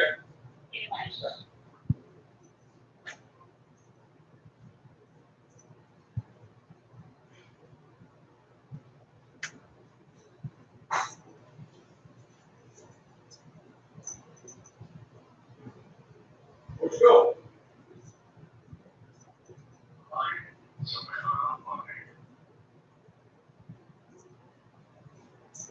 Go play the dog.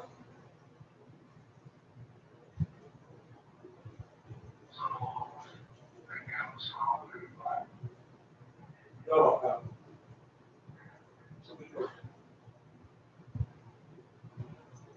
There's no level.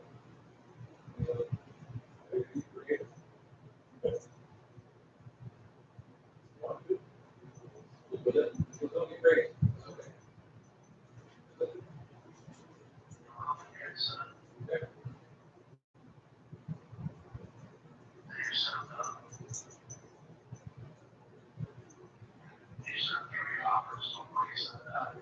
No, not yet.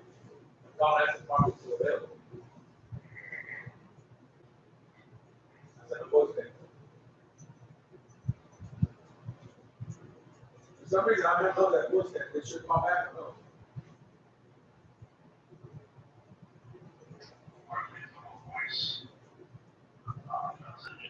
Yeah, like when you text, press the button on the text, you record it. Yeah. On the text. Yeah, he said it goes right to their voicemail. Here, and then it's like, oh, it's, I don't know, it's a lot of text message, you know. Yeah, it has a number on it.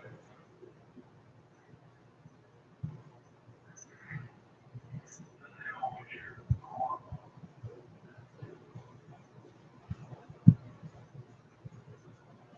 So anyway, yeah, it's commerce and finance. And, you know, if I have it online, I won't be able to, because online, more people want to be going through all of it.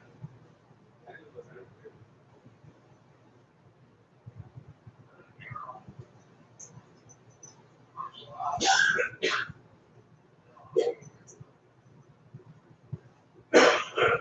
obviously,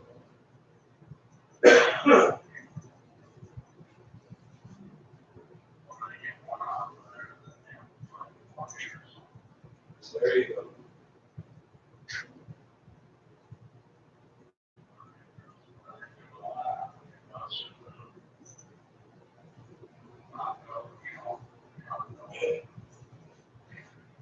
I don't care how I don't care. Again, we have way too many people in the country. And it just that's why people drop out. Oh, it's so busy. Then drop out. Please, it's not busy all the time. There's more than enough. And the ones that are overpriced, eventually gonna have to come down. Come back. Oh, you were the 289 person. Now you had 205, huh?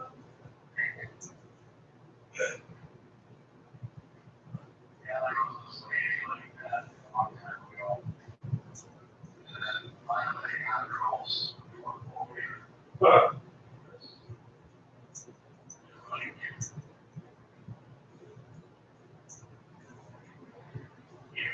all you assholes want to be my house is worth $180,000.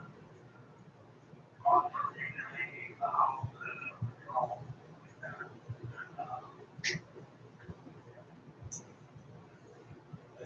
To the game.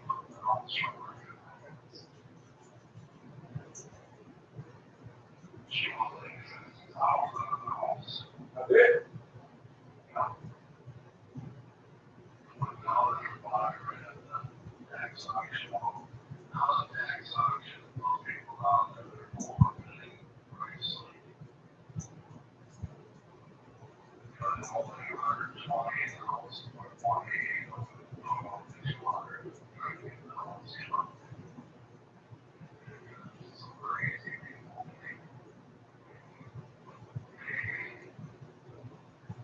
Yeah, see, you know, this is where a lot of people this next month I'm gonna go to the auction with it.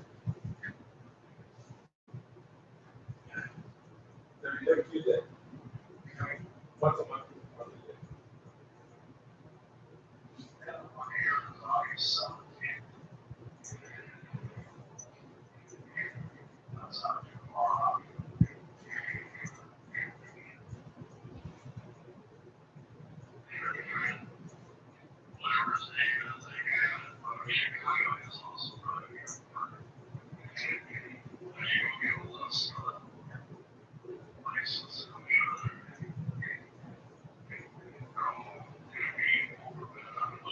Well, here's what I'm gonna do when I go there. When I get the auction, pad and paper. Because they're gonna have to sale there. You're gonna tell, you know, whatever it is. Or write down the address. I'm gonna make whatever, let's say, I don't know, let's say it's property, okay, it's $50,000 ago, but we're gonna go through the take it, okay, this, 75, all right, take 75, well, there's an overage. I'm gonna write down that address, and I'm gonna drive right to the house, okay, we're gonna have to quit. Look, give you some money back. At least this much. Sign this up, sign this.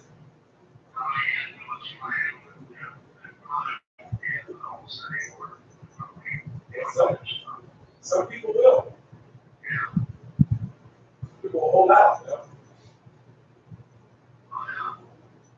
Somewhat.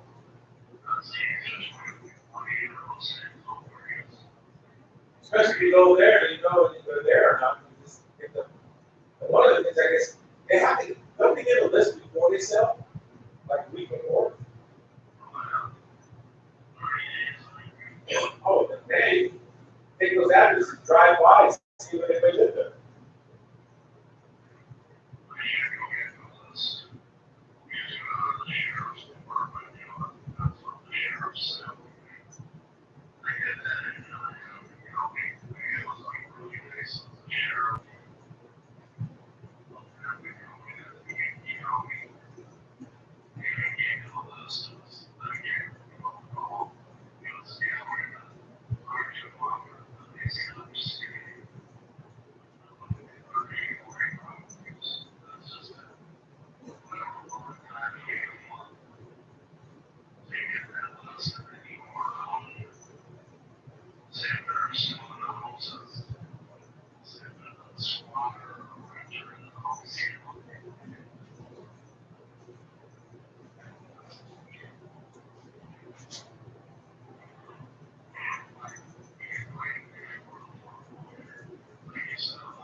Yeah, because then you're right there. You already know what they got. You have a rough idea of the overages.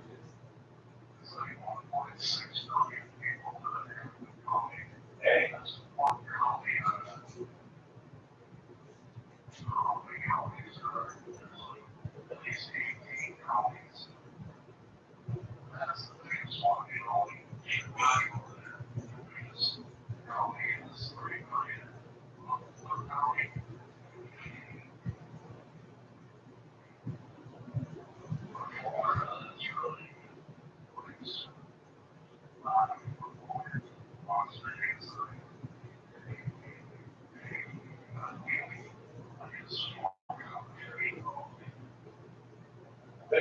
I bet you no one's really, I bet you dollars for doing it. No one's really doing it. Might give it to you, but I bet you they're not there writing it down before I do it.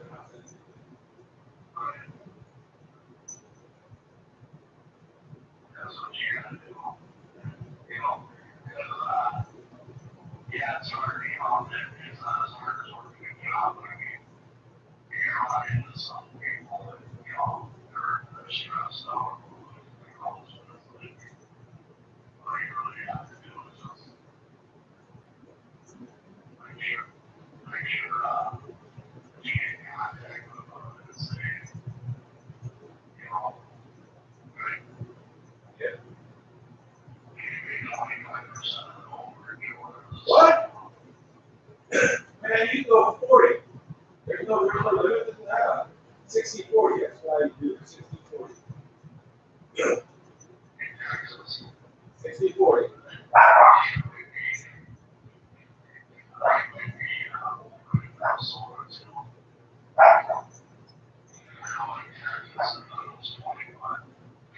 Now there's a different way around that. We don't know how to do it. Effects of that.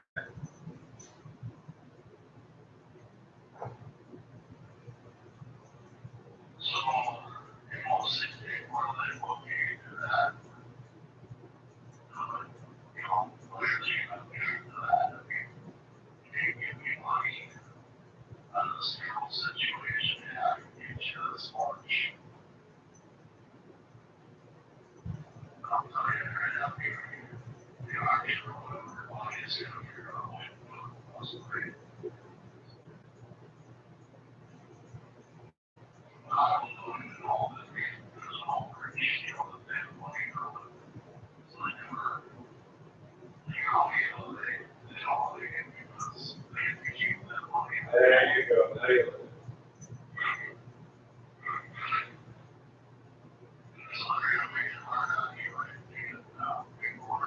go. No.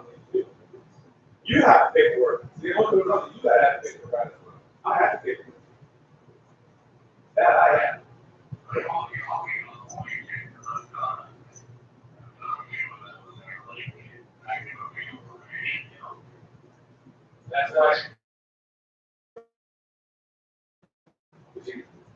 notarized right away.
Let them overbid.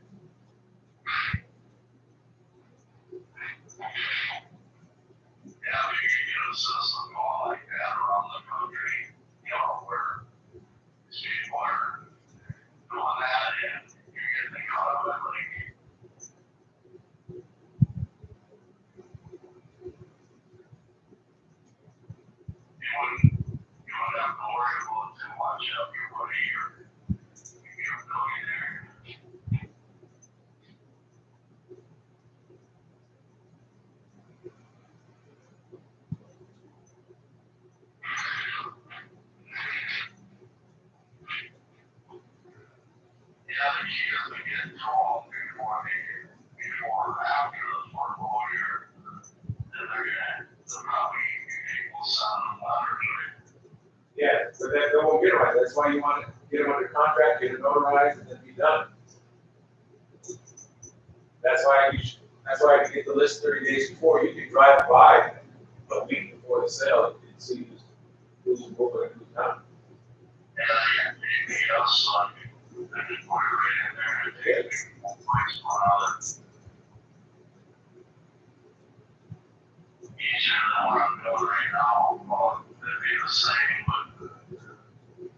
Now listen.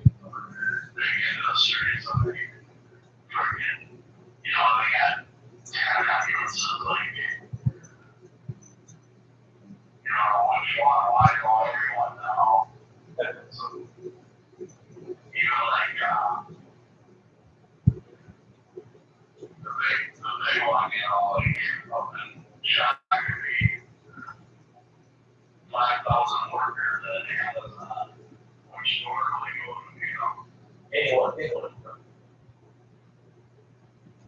Yeah.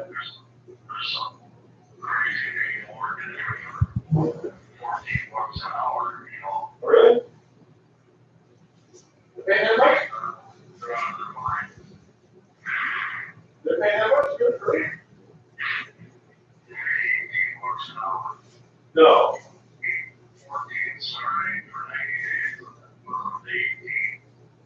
Wow.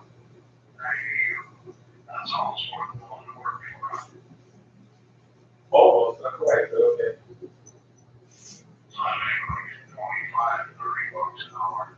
Oh, there you go. That's the work right there.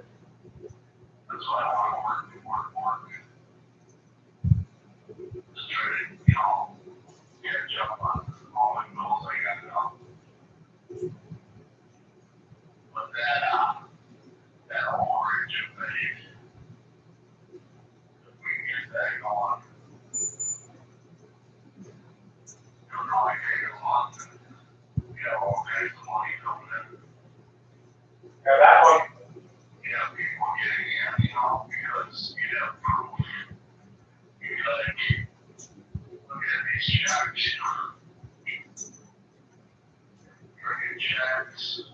that would be about a 60-day turnaround time.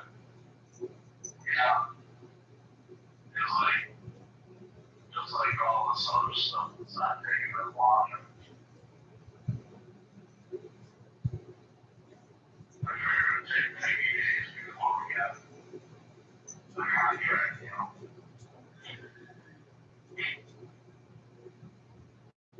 Yeah,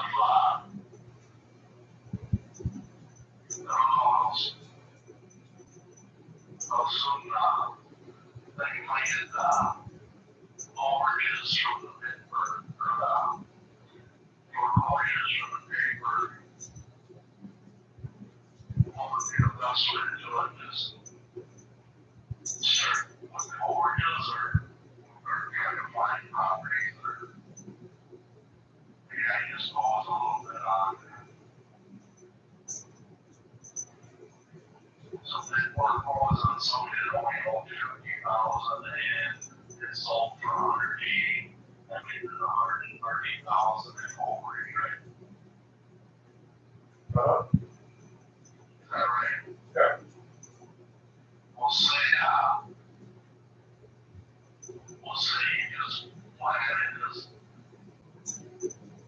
oh, we'll give you 75,000 for your place. Just sign over the deed. Would that be a better deal on that way? That's a deed in lieu of. Yeah.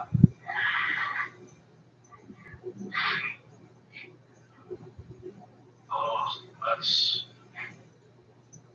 really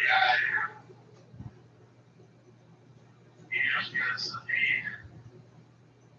Then he lets it go to foreclosure, to the foreclosure, and then he just takes you over in money.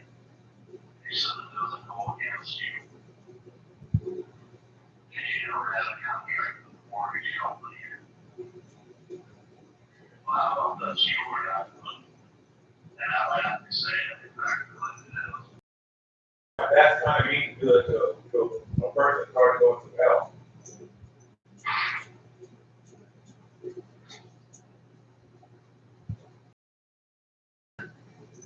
Yeah. Yeah. I mean, I said, look, sign your deed over to me. If there's anything money coming to you, I'll let you know. And I would do it 60-40. If they sign it to you, I give them 40, you keep it.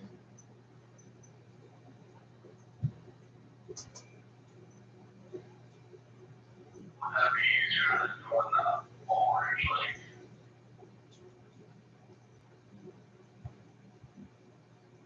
which is easier? That's two different ways.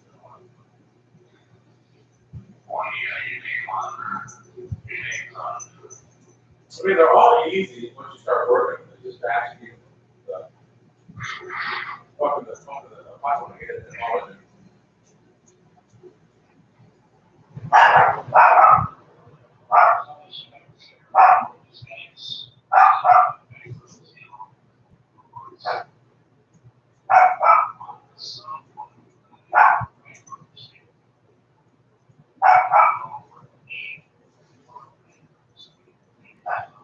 What?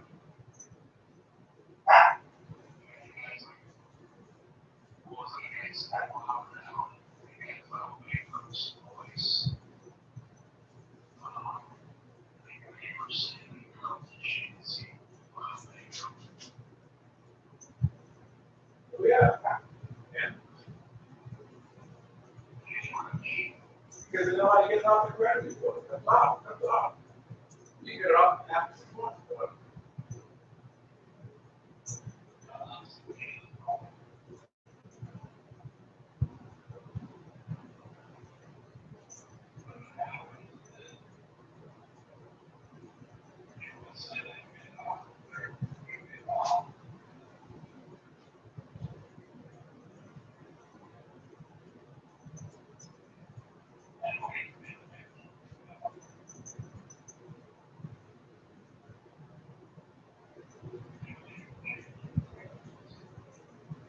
You know why they can't get it off?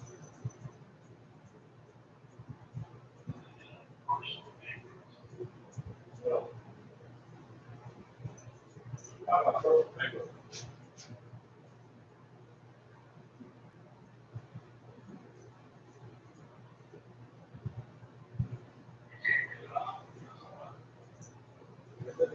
why they can't get it off.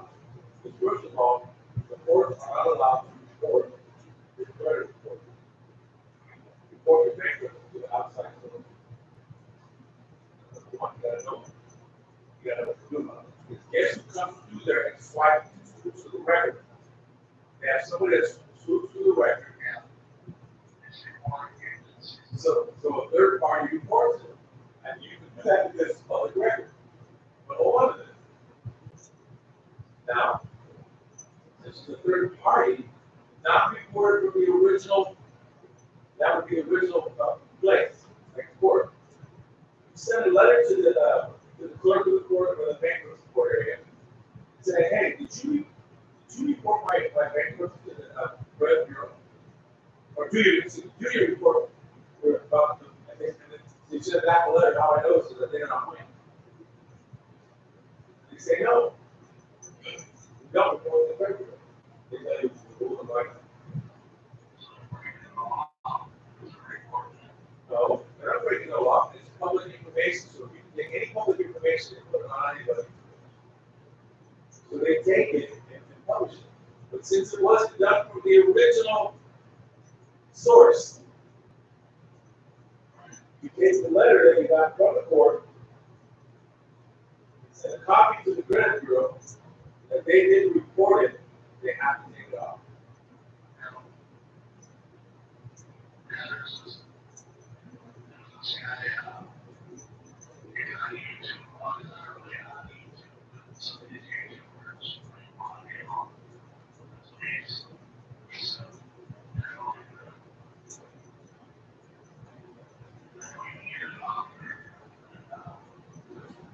Nobody wants to take the time to mail the letter out. Wait about 30 days before it comes back.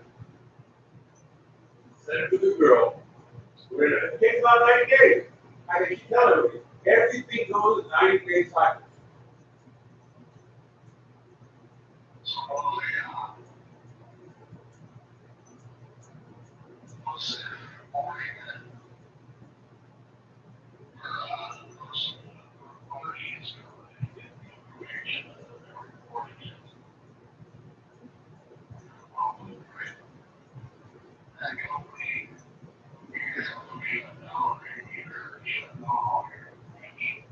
No.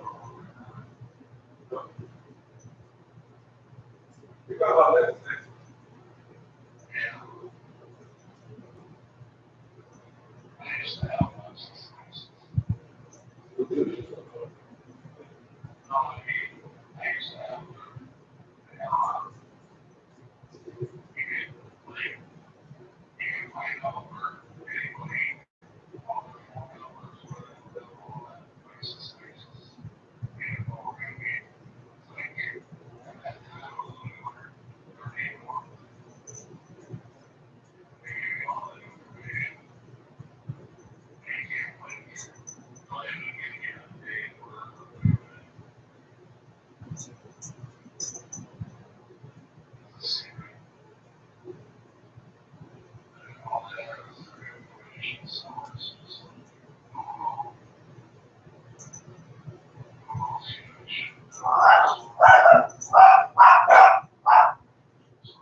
Central?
I'm sure they got one down there too.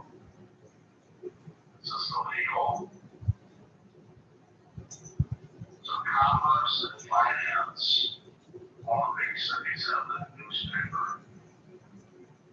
Is it a newspaper? Yeah, it's like a big journal they send me.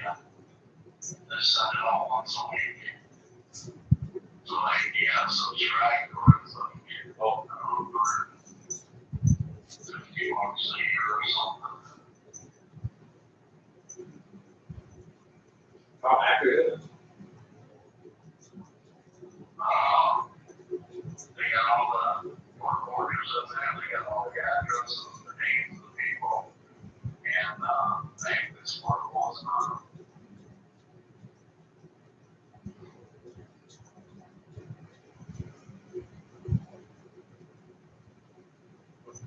You know, you're looking over, you know, that you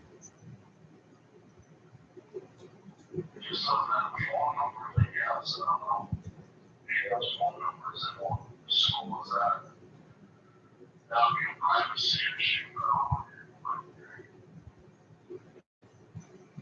Most of the time, you can get a phone number, you know.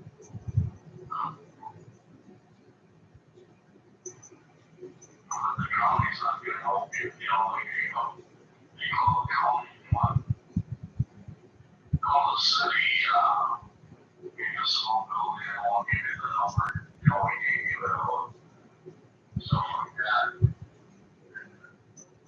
So that's good, because that way, that presents a roadblock for somebody that's, you know, trying to do that, and then they give up, so that's the key, is the roadblock there.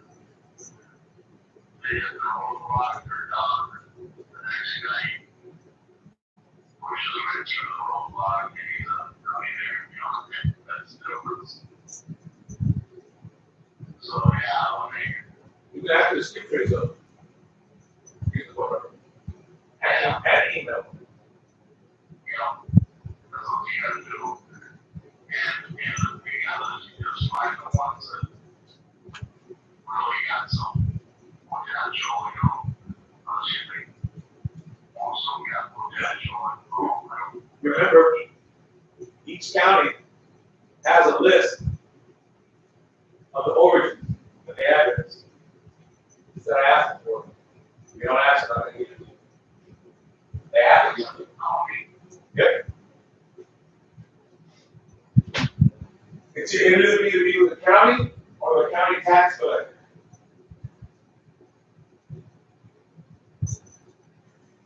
Yeah, they got paid for it, but they'll give it to you probably. No, it's free. That's the ones that have been already through the front all year, right? Yeah. But you know how much what overage was? Tells you dollar amount. You don't, those you don't have to pay for. I had one charge me like $3 to send me the email.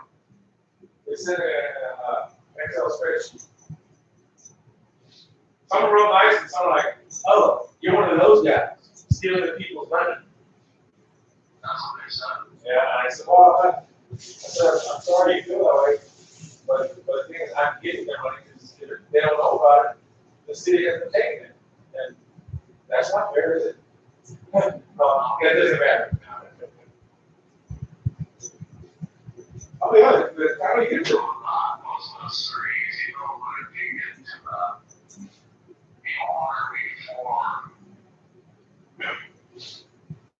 proposing to have them sign a paper before the foreclosure, you have a huge advantage because you got already planned for the year.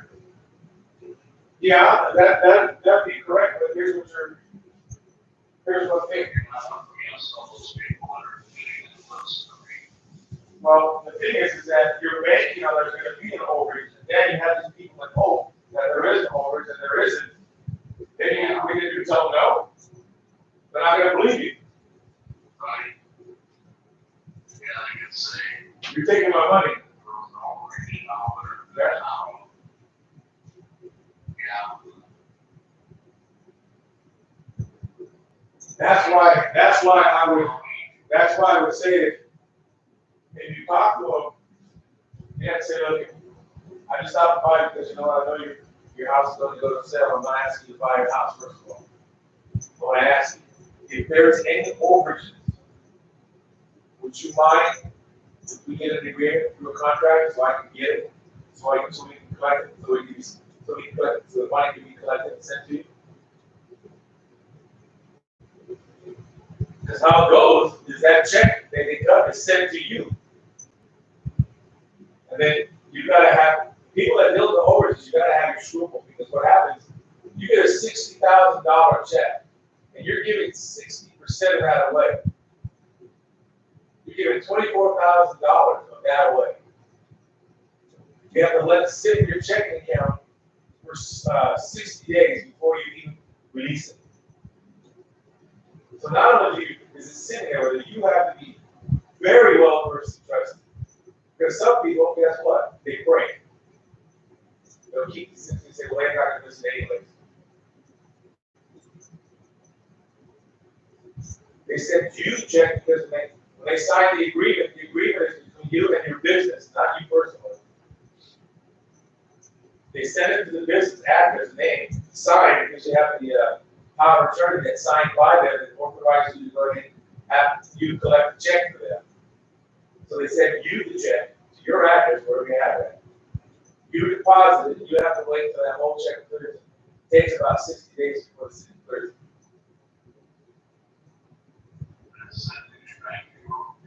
Yes, sir, but you can't touch it yet because of the fact that it's still, it takes about 60 days to clear from the city.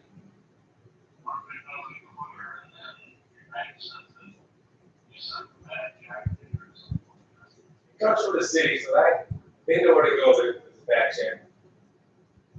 That's a city name all over. And back to the city tax collector. But you don't have access to the money yet because it's still frozen. Yeah. In other words, it shows you have a balance of 60,000. But it takes a while before it's yeah, but you're saying it takes about 60 days. It takes about 60 to 90 days. Because we get the check. Sometimes the check's right away. Sometimes it's not.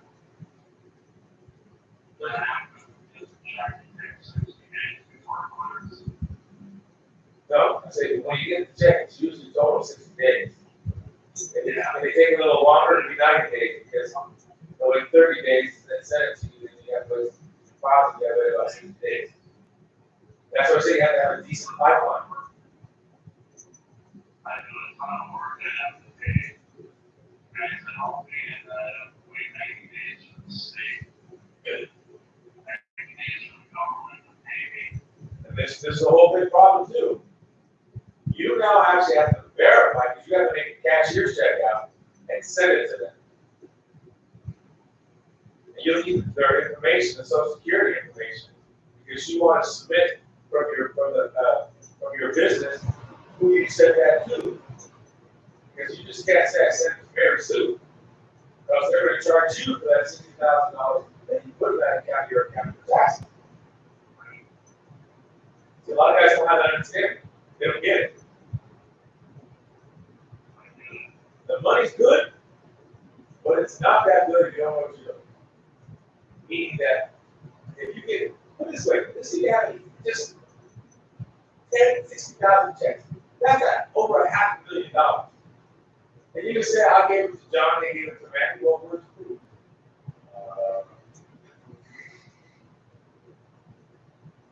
They're going to tax you on $600,000 on your business. So, yeah. Plus, some people don't give it back. They don't argue. They get, we call it, gets greedy. Their mentality is they're not going to miss it anyway. They never had it, so I'm going to miss it. And they can use it probably. I had some people that I had helped some men cry. Serious? I said, this is what it looks like. I'll let you know what I really know. Oh, man. And I said, they tried to nice. I said, why did you do it? moved to our own place now, and we live here, a lot of kids that I guess it's like, geez. I don't know how these kids can think that. I mean, I don't mind doing 40%, I'm telling you. Instead of 50-50, there's some people that do 50-50. And the work is, because you do a lot of work, and trust me, you do a lot of work. And then, you got it. Then when you get the phone numbers, I had some, so you're like, oh, I'm scam insurance. I said, well, how can I scam you if I'm saying I'm going to give you money? I asked him for it. Yeah, that's the last guy from San. Finally came down because I just need like $100. And then he came back and gave him $100 because the city needs it. And I was disappeared. I said, wow. I said, okay. So if there is that 40,000 sitting there, the last guy he asked for $200 disappeared. Yeah, I thought I have to again. So, okay. So what if we take care of the paperwork? And I would ask for one thing in the whole process. I would ask for any. I just have you sign the papers, and I'll send it to the city. And I'm going to take care of everything. Once they notify me, that they'll take, probably about 60 to 90 days before it's all done with. And then we'll get you a cashier's check.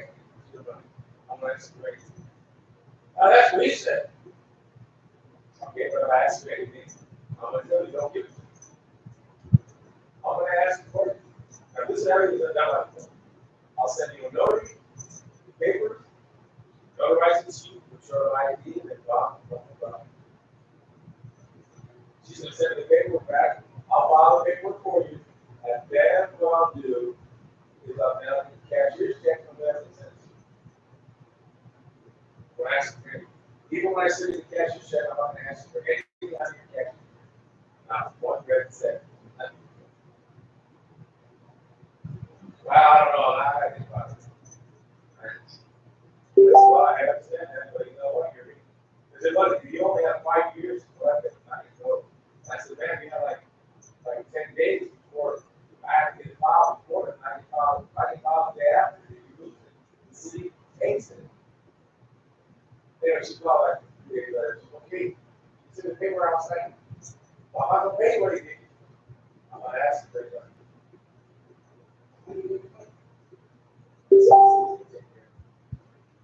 Okay.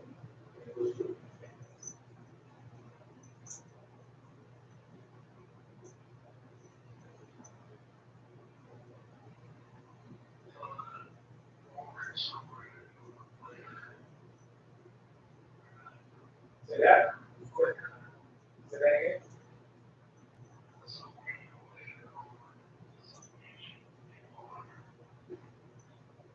Well, you have to find out where in the county you get the list. Or you can actually pick it up. I always call your county saying, yeah, can you bring it to the place where it does that has the actual facilities?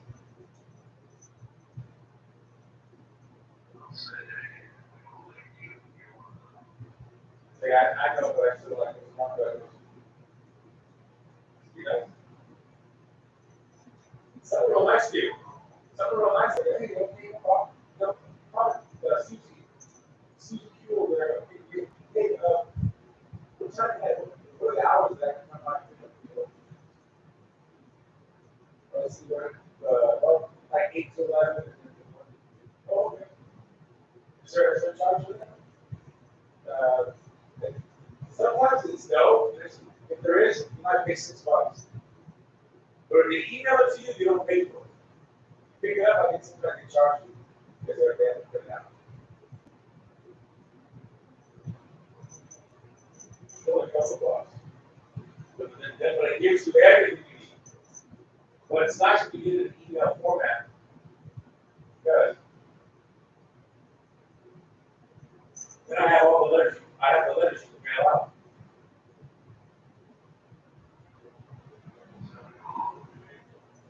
Well, I didn't skip pages. When they have phone numbers, they're not always correct. They have to patient put them in the system.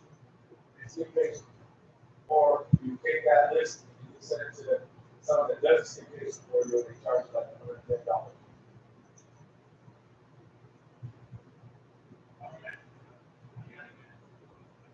All right. Yeah, just what I would do is just try with your city and ask. We can go get it.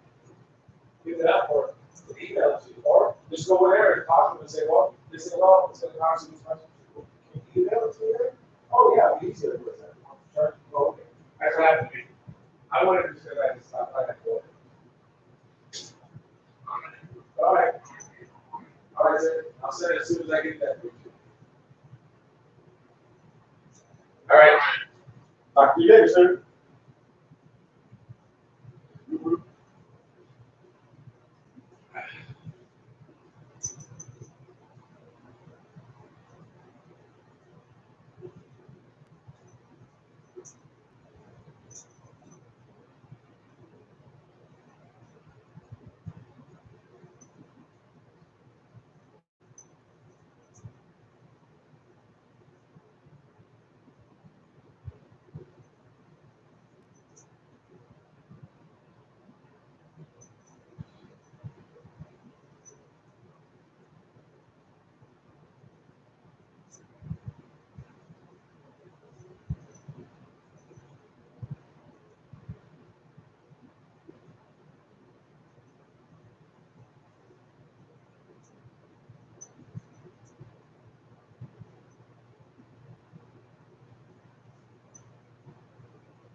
Gotta get stuff going, but in the meantime, no, I can't go anywhere. I can't go on here. I know that.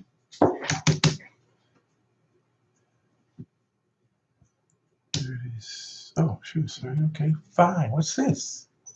What is this? 98.9. Oh, there's repair what needs to be done to this place. So let's take a look at it.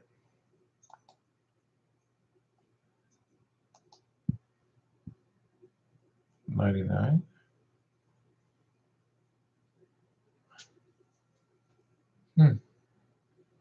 It's in the ballpark.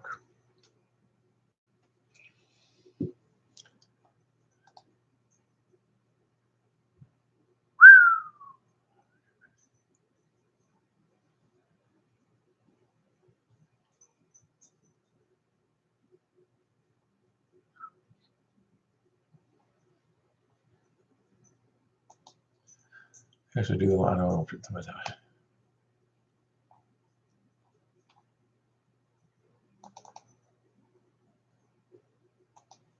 how much is it? Whoa. Oh, let me finish.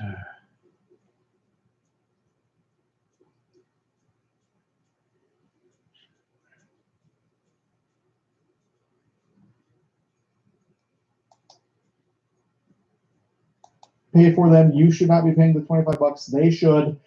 Print the collateral DNA report, show to your client and say, look, based on our information, this thing's only going to appraise for about 320, not 400. Now, I get it. You've got comps. Growers will call us up and say, hey, I've got this amazing deal. I'm buying it for 200 grand and I'm going to sell it for 400 grand. Now, on the surface, it seems like a great deal. 400 ARV, 200,000 acquisition. All right, I got it. Makes sense. In the past, we used to say, great, next step, order the appraisal, and the appraisal would come in at 280, 300, significantly lower than they thought. Now, even though it might still be a good deal, instead of having to bring $20,000 to the closing when it would appraise at 400, but it only appraised at 280, we'll still fund the loan, but now they've got to bring like 100 grand to closing. So it was killing too many deals. So this is probably 7 years ago. We went out and we created a relationship with Collateral DNA, and we now offer those reports to you guys as brokers to present to your clients. Make sure they pay for them. You should not be paying the 25 bucks. They should. Print the collateral DNA report, show to your client and say, look, based on our information, this thing's only going to appraise for about 320, not 400. Now, I get it. You've got comps that will support what you think you can get. And if you're willing to roll the dice and spend 700 bucks on the appraisal, great, let's do that. I just want you to be aware moving into this thing, the appraisal may not come in. So danger, Will Robinson. If they have tenants, we need to see current lease agreements. We'll need to see a completed and executed copy of their purchase and sale agreement, if applicable, as well as proof of earnest money deposit. You guys will see that right on this when you look at this. Scope of work, what are you going to do to it? What's your draw schedule look like? Contractor bids, preliminary title reports, hazard insurance, and the broker agreement. Again, the broker agreement, you guys, is the form that ensures that you get paid. I don't even want to look at the file unless you've got this thing signed, because I don't want your borrower circumventing you and coming direct to me. And if I don't have a broker form on file, I'm going to have no idea where this person came from. That's why before you go through the trouble of getting all of this information filled out, all you need to do, send them the loan application, send them the schedule of things that you need. And if they submit these to you before you collect anything else, get this thing signed, okay? We got to know if it's a real deal. All right, so let's talk about lead generation. How am I doing on time here? Okay, I'm doing good. All right. Sheila. Sheila says, Lee, I thought the collateral DNA was covered by the app fee. Yes, Sheila, it is covered by the app fee if you're bringing your borrower directly to us for the app. But you may be having conversations with a client where they're not yet ready to commit to the 197 app fee, and they need a little bit more assurance that value is probably going to be there. You can just go and purchase a collateral DNA for 25 bucks, have them pay for it, show that to them, and then when you bring them to the loan application, they'll at least know that they've got a good viable deal. No, we won't issue a credit from the 197 for the collateral DNA. They've already got it, which is great. But it's much easier to get them to invest 25 bucks than 200 bucks. And I want them to invest something before I'm going to move forward with them on the file to know that it's a legitimate deal and value will be there when we need it to be there. Okay?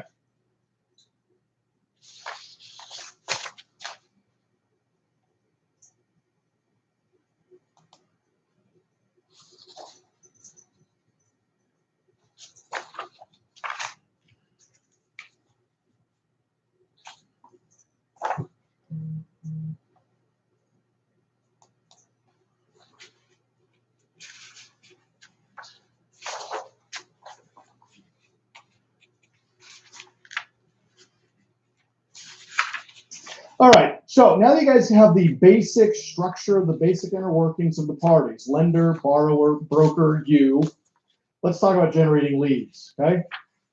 Please write this down. If your phone is not ringing, neither is your cash register.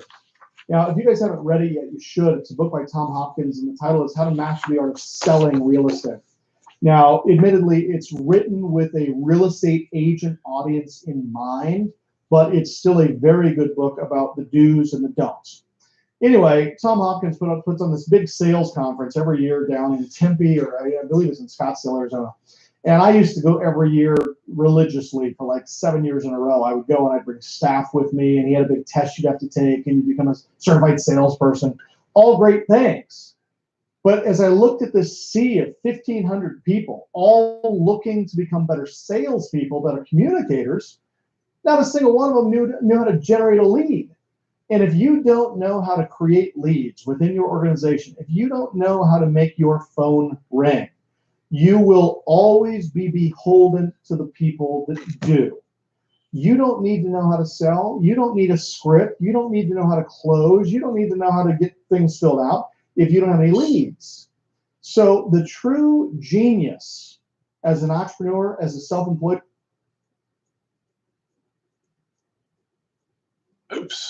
Oopsie daisy. Go back to you. Sorry. Good chat in there.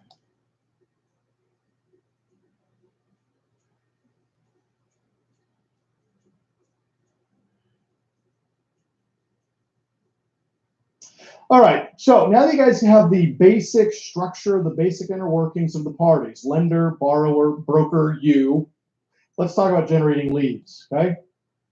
Please write this down.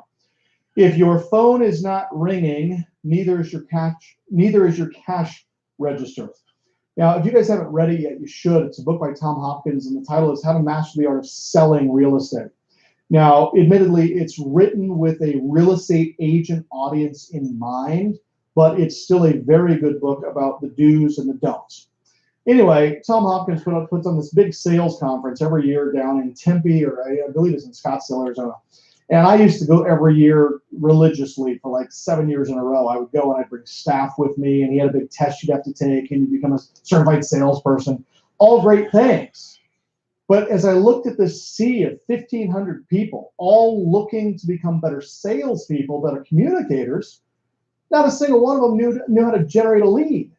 And if you don't know how to create leads within your organization, if you don't know how to make your phone ring, you will always be beholden to the people that do. You don't need to know how to sell. You don't need a script. You don't need to know how to close. You don't need to know how to get things filled out if you don't have any leads. So the true genius as an entrepreneur, as a self-employed person, you guys, is to become a wizard at lead generation. Now, hang on. When I first realized that truth, admittedly, I was not good at lead generation at that time. And this is going back to like 2003, 2004. Most of my leads in those days were coming either from the auction, the foreclosure auction, the pre-foreclosure notice of default list, out-of-state free and clear owners, which a lot of you guys are utilizing, or my yellow letters. And that was really the extent of my lead gen. And on a good week, I would produce 50 to 100 leads on a good week. And that was a lot. Now we produce on average anywhere from 2,000 to 4,000 leads a week. And we're not spending much more money to do it. So there's a right way and there's a wrong way. But there is no bad way as long as it's effective. Two things you got to be focused on when you're creating leads. Number one, what is it costing you to produce that lead? And then secondly, what is your revenue per lead? So example, if I spend $1,000 on Facebook to generate 100 leads, my cost per lead is $10 a lead. Now, if I take those leads and I close 4 loans as a result of those leads, 4 with an average income of $3,000 a loan, I just make 12 grand. So I now take my $12,000 income divided by the 100 leads that I got, and I'm generating $120 per lead. So it costs me 10 to produce, and it creates $120 in revenue. That's a 1,200% return on investment. the greatest revenue within your organization, you guys, is going to be on your cost of lead acquisition and your cost of lead monetization. And you've got to be very, very focused on these two things. So as I'm going through here, I'm going to give you some things you can do to produce leads at no cost other than time. And I'm going to give you some things that you can do to produce leads that will cost you some money. Understand that lead generation is an investment. It should be viewed as such. And you always track those two KPIs, cost per lead, revenue per lead. Now, to take this even a step further, as a company, we go to a lot of conferences. We go to a lot of networking events. We go to a lot of big seminars that are being put on around the country. And we go there as a vendor. Now, we are there for the specific purpose of coming home with leads. Now, if I pay the, let's call it $1,500 vendor fee to have a booth there, and there are 500 people in attendance, and 100 of them come by my booth, okay? I've got $1,500 for the booth. I've got another $1,500 for food, meals, and travel for the person working the booth, and I got wages. So let's say that cost me $5,000 to have somebody at that event for 3 days, and they come home with 100 leads. My cost per lead is what? $50, okay? Now, over the course of the next 30, 60, 90 days, I'm going to be looking specifically at that batch of 100 leads, and I'm going to be saying, am I getting a return on these leads greater than $50 a lead? And the answer is resoundingly yes. And we are averaging anywhere from 500 to 1,000% return on all of our leads. But here again, you have to have a strong sensitivity to cost per lead, and you have to track very diligently revenue per lead. Now, I have gone out and done private consulting for clients at their homes, and I will come in and they'll take me to their home office, and inevitably on the corner there's going to be a stack of business cards this tall with a big rubber band around them. And I'm going to say, hey, what are you doing with these leads? Oh, those are people I just met at networking events, people I met at seminars that I paid to go to. And I asked them, I said, how much do you suppose it cost you to assemble and accumulate all of these leads? What do you mean? See, the average person doesn't think in terms of cost per lead. So the next time you go to a seminar, the next time you pay to go to a function, whether it be, one of our funding tours, which is $99 if you go VIP, or you come to one of our certification classes, which is $2,497, or you come to one of our $20,000 master programs. How many people are there? How many leads do you gather? And over the next 30, 60, 90 days, how much revenue do you generate as a result of those relationships? That's what you got to be focused on as it relates to lead generation, okay? All right, so let's jump into this. If your phone's not ringing, neither is your cash register. And how do we get the phone to ring? It's called marketing. So here are the tips. Please write these down, okay? Our goal is, as marketers, is to, number one, target your market. Who is it we're trying to attract, and why are we trying to attract them? And what are we going to do with them once we've attracted them to us? In business and in life, you don't get who and what you want, you get who and what you attract. So what is our message communicating? Who is it resonating with? Are they calling us, emailing us, or showing up as a result of that? And then what do we do once we get them in?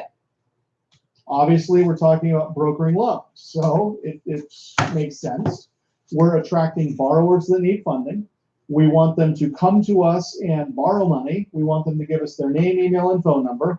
And we want to broker a loan for them to buy the asset or refinance the asset or get cash out. So target your market, mine your current contracts. Now, let me explain mining. You guys need to have a storage facility for your leads. Now, this is referred to as a CRM, or a customer relationship management software. There are several out there, from iContact, Constant Contact, SurveyMonkey, Salesforce. We use Infusionsoft internally, but just pick one. Now, at this stage in your business, if you don't have more than 50 or 100 business cards sitting on your desk, you can go with a free version of iContact, Constant Contact, but you just need a centralized storage facility or a database of where you store these customers, okay? So when I say mine your prospects, look at the customers that you've got and ask yourself, which of these people is most likely to need a loan within the next 7 to 10 days? And if you're not sure, put them all into your CRM, notate all of their email addresses, and you can send them a blast email to 50 or 100 of them all at one time that says, hey, this is so-and-so. I just ran into a couple $1 million with a friend of mine, and he wants me to help get it lent out. Are you currently on the market for funding? Do you have any deals that you need to purchase, that you need money for? Do you have any assets that are currently sitting free and clear that you'd like to leverage and do a cash out refinance on? And send a blast email to all 100 of them. Now, 2 or 3 people will respond and say, hey, I'd be interested in some money. Well, now instead of having to dial 100 people, you only have to call 3. Now, you guys are on this call right now. Because you came to a seminar or a webinar and you heard me speak and I offered this training program and you invested in it because you want to become a broker. Now, because of that, you probably don't have a very big list, so some of those more robust CRMs are unnecessary for you. But my point in all of this is, you guys, you are here as a result of some step within marketing that we as an organization have taken, either by partnering with somebody else that you were on their list. So I did a webinar to their list, and that's where you heard me, and that's how you came here, or you're on my list. And right now, you guys, our database is over 600,000 customers nationwide. And we're currently sending anywhere from 6 to 10 million emails a month. So we're doing a ton of marketing because we know that this stuff works. And I'm of the opinion that if it's working for me, it'll work for you. And if I'm doing it, it's probably a good idea that you should be doing it. And if I'm not doing it, it probably means you shouldn't be doing it, okay? As we spend millions of dollars every year on marketing, and I would never send you down the wrong path, because telling you the things that don't work and getting you to spend a bunch of money and not getting a return on those efforts, you're not going to be in this business very long. And I need you to be a successful broker so you can bring in more deal flow. Bottom line, end of statement. All right? So set aside time for prospecting, set marketing budget aside. You can never listen your way out of a sale. Now, I want you all following Rule 54. Okay, the Rule of 54 says this. Every week, I'm going to send 25 marketing pieces. These can be direct mail, these can be email, but every week you've got to make at least 25 efforts to mail or communicate or market to somebody, all right? Then you're going to make 25 outbound calls to investors, borrowers, prospects. So 25 pieces, 25 mailers or 25 phone calls.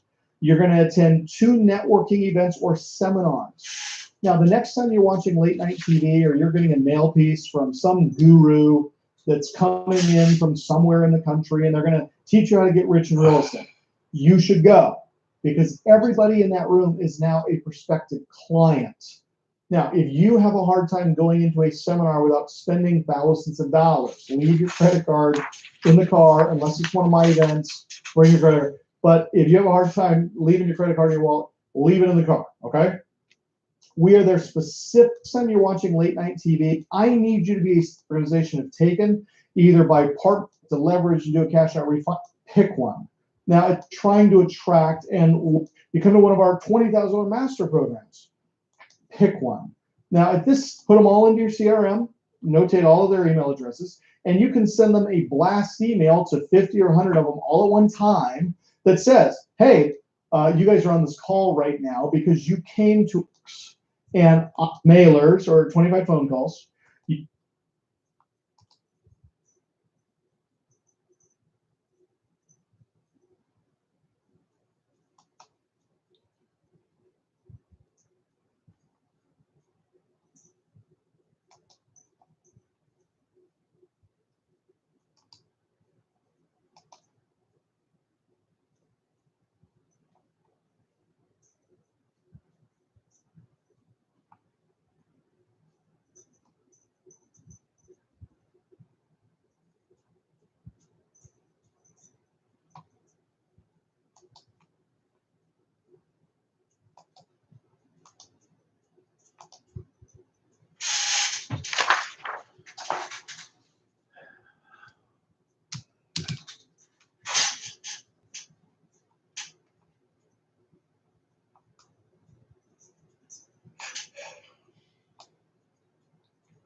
You're going to attend 2 networking events or seminars. Now, the next time you're watching late night TV or you're getting a mail piece from some guru that's coming in from somewhere in the country and they're going to teach you how to get rich in real estate, you should go, because everybody in that room is now a prospective client. Now, if you have a hard time going into a seminar without spending thousands of dollars, leave your credit card in the car, unless it's one of my events, bring your credit card. But if you have a hard time leaving your credit card in your wallet, leave it in the car, okay? We are there specifically to get names, emails, and phone numbers of more people so that we can do more deals. All right, last thing, you guys need to be submitting 2 full loan packets every week, okay? So 25 pieces of mail, 25 phone calls, 2 networking events, and you got to submit 2 of these every week to a prospective borrower and get them filled out, okay? So if you'll just stick to the rule of 54, you will make 6 figures in the next 12 months without question. If you go a week without doing the rule of 54, and then 2 weeks, and then 3 weeks, and then 4 weeks, you're not going to have a business, you guys. The one thing you can never stop doing is marketing. You can never stop generating new leads to your business. And one of the KPIs that I am most sensitive to within my organization is the number of leads that we're producing in any given week. And if I see that number on a steady decline, I'm going to go and insert myself into that department and fix whatever's going on in marketing. Because if we're not producing a couple thousand leads a week, we're in trouble. Because you got to have that fresh clientele coming into your business. And what a lot of people do, especially at the early stages, is they'll invest a lot of money into infrastructure, computer equipment, an office facility, phones, staff, and not a dime in marketing. So you've got all these fixed costs that's sunk with no fresh deals coming into your pipeline. Now, I don't know if you guys have ever been to Salt Lake City. I lived in Salt Lake City for about 10 years. And in Salt Lake City, you've got the Great Salt Lake. And there's something that is called the lake effect. And the lake effect is when the wind patterns shift and it blows all of the air that's hovering over the lake effect onto the people living in Salt Lake Valley. And it stinks. I mean, it's just the nastiest smell you've ever smelled in your life, because there is no outlet of the Great Salt Lake. Water only flows into it. It never flows out of it. And so everything that flows in dies, and it just decays, and it stinks. And I give you that so that you can think in terms of your business, because that's what your marketing is like. If you don't have any fresh flow coming into your business and outflow for deals you don't want to do, customers you don't want to deal with, eventually you're just going to have a cesspool of stink. So you got to have new leads coming in. You got to be cycling through leads that are no good. And on any given week, we'll have 50 to 100 people opt out of our database and say, stop emailing me. That's fine. But we got another couple thousand new people coming in. So with that as a foundation, let's talk about types of marketing, okay? Emails. Create a sales email that targets your borrower. Write a compelling subject line and give content or tips. Be a giver, provide value. Now, one of the things that we like to do for our customers is we like to take information that we will get out of the Kiplinger letter, okay? And we'll just take an excerpt on what's going on in the economy, GDP growth, what we anticipate inflation, unemployment to be, coming trends within the next 30, 60, 90 days. Anything that's of value that we can provide, we want to be the welcomed guest, not the unwelcomed pest. So we want to send emails that are interesting, compelling, and helpful to not only engage our client, but to remind them that we are good people, we know what we're doing, and if they ever have needs for funding, we hope that they'll call us, okay? That's kind of the nature of the email. Now, some of the reasons for direct mail. Now, it's been said that direct mail is a dying art.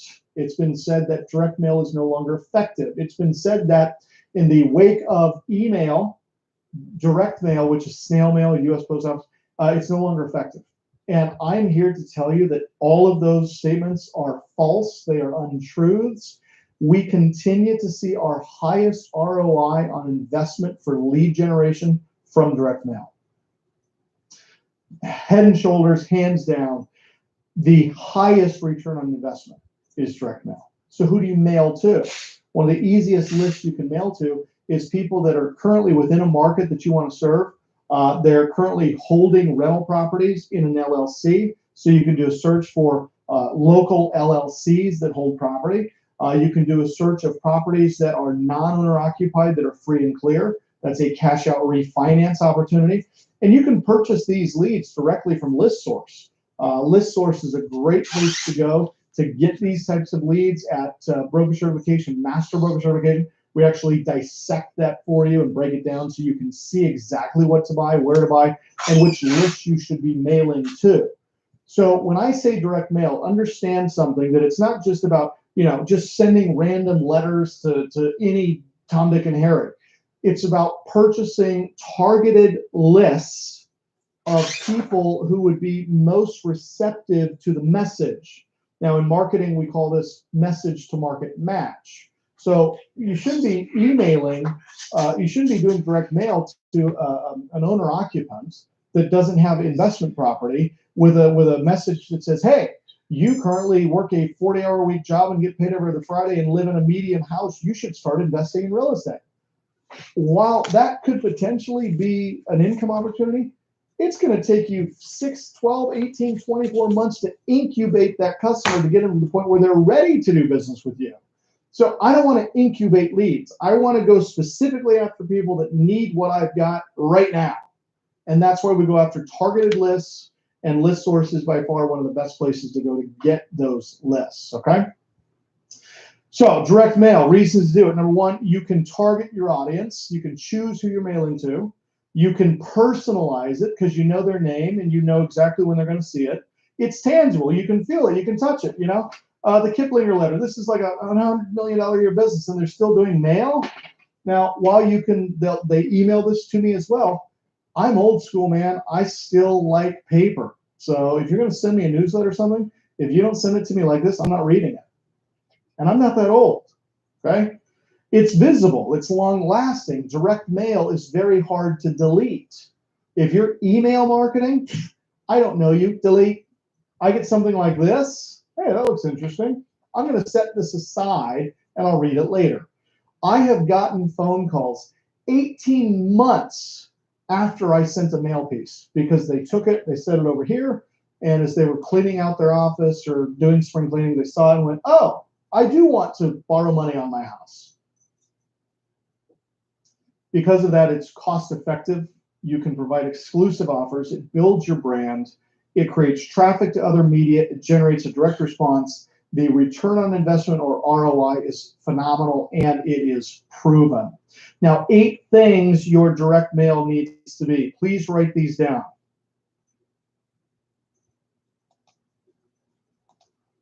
Please write these things down. 8 things your direct mail needs to be. Number 1, relevant. Okay? Don't send a direct mail piece that's got colors that were popular in 1986. Okay? It's got to be relevant. It's got to be now. It's got to be current. That's why talking about current events is really these down.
Please write these things down. 8 things your direct mail needs to be. Number 1, relevant. Okay, so don't send a direct mail piece that's got colors that were popular in 1986. Okay, it's got to be relevant. It's got to be now. It's got to be current. That's why talking about current events is really effective in direct mail, because people can look at it and go, oh, okay, this is new, this is fresh. And you can pick politics, you can pick economy, you can pick interest rates, you can pick housing markets. Anything that you read on the headlines of today's newspaper is fair game for relevant information. Okay, it needs to be specific. Who are you mailing to? Why are you mailing to them? And what do you want them to know? What do you want them to do? Because of that, it needs to be time sensitive. So how do you make a mail piece time sensitive? You might say something like, this offer expires in 72 hours. That's time sensitive.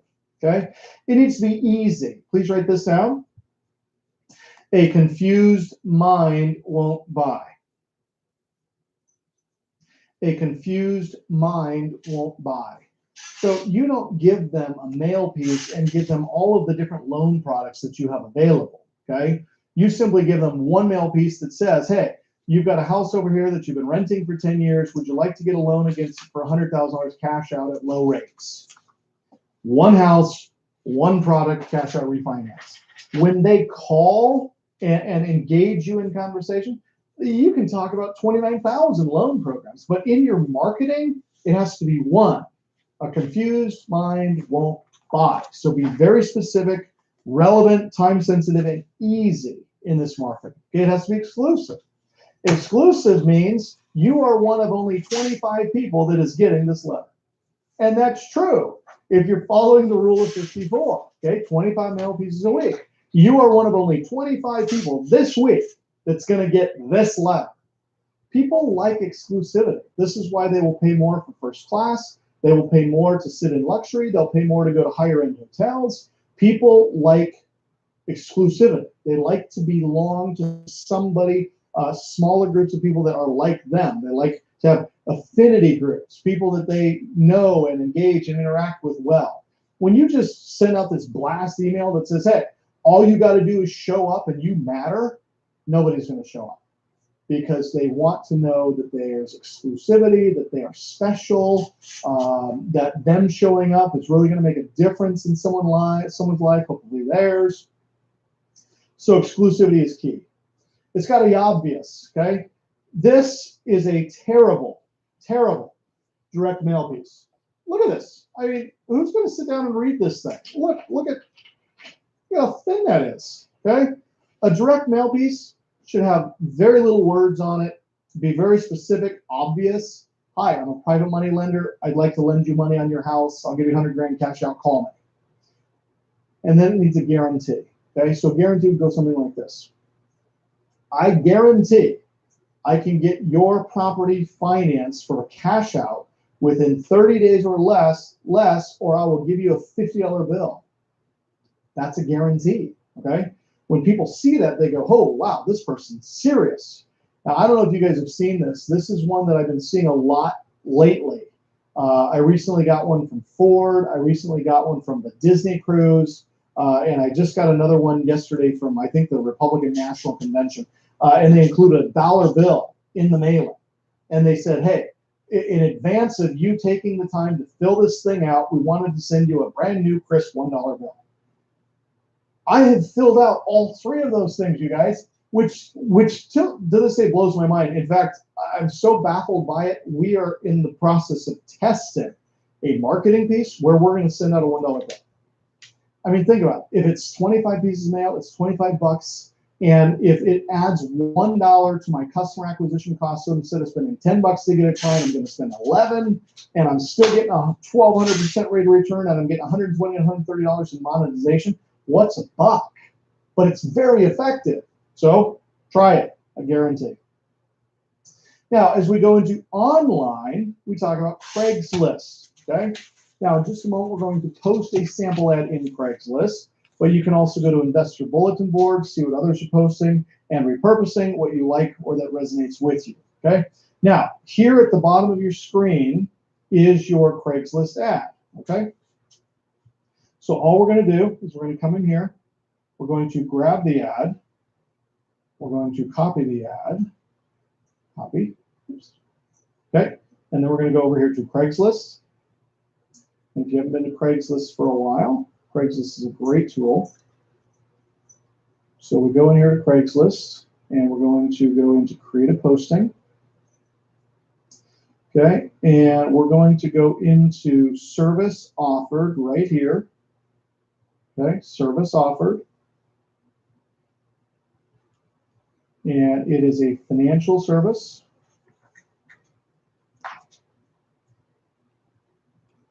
Create your account.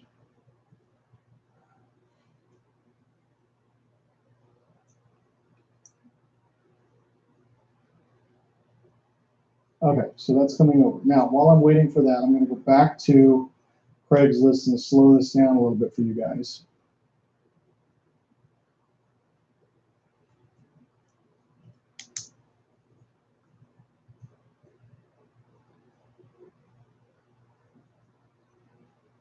Okay, so for you guys, you can see that I'm advertising here in Spokane, Coeur d'Alene. You guys would want to click on this, obviously, and go into your nearby city. So pick your state. Understand if you are in California, you cannot advertise for loans in the state of California unless you are a licensed MLO. The same holds true in Oregon, Nevada, Arizona, New Jersey, New York. If you live in those states, you cannot market loans in those states unless you are a licensed MLO. Now, while some of you are going to go, well, wait a minute, I thought I didn't have to be licensed. You don't in the other 43 states, okay? So all you're going to do is if you live in one of those states that I named, you're just going to pick one. Now, I'll tell you where you're going to see the highest rate of return on your marketing efforts if you're living in one of those 7 states and don't want to go get your MLO, is going to be in the Midwest, Ohio, Michigan, Indiana, Wisconsin. I hate to say it this way, but the Rust Belt states, that's what they're referred to. There is so much demand for private money lenders in those states that you're going to get a great return on your marketing efforts. So let's do that. You're going to see the highest rate of return on your marketing efforts if you're living in one of those 7 states and don't want to go get your MLO, is going to be in the Midwest, Ohio, Michigan, Indiana, Wisconsin. I hate to say it this way, but the Rust Belt states, that's what they're referred to. There is so much demand for private money lenders in those states that you're going to get a great return on your marketing efforts. So let's do that. I want to run an ad in Indiana. So I'm going to go clear and click on Indiana. And then I want to run in Indianapolis. Indianapolis is a cool town. The house that Peyton built is Indianapolis. Okay, so now at the top of my screen, you can see where it says Indianapolis. And then I'm going to go up here and click on Create a Posting. Okay, now again, my Create a Posting is to go down here, and I'm going to do Service Offered. Now, if I was going to do an event or a class locally, I would do that there. But we're going to go Service Offered. And then we're going to go down here to Financial Services right there. Okay, now it's going to cost us $5 per post. And then if I want to create a new account, I'm going to go lee1@kogocapital.com and create account. Thank you for signing up for Craigslist. The link has been sent. Okay. All right, so then I'm going to go into my email. And I'm going to grab the link that was just sent.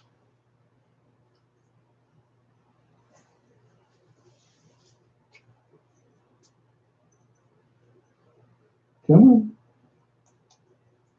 Okay, now while I'm waiting for my link to get sent, I'll go back over here and it'll pop up when it gets here. Okay, so while we're waiting on that link to come through, let's talk about networking. Networking, okay, everyone you meet, you've got to sell the Kool-Aid everywhere you go. At REI Club meetings, you go as the speaker or you go to your local auction and you collect business cards. Now, we talked about this before, you guys. Everyone you meet, you need to be telling them what you do. Now, I do a lot of things. I'm pretty diversified in what I do, but if I go to a networking event and people say, Lee, what do you do? I simply tell them I'm a private money lender.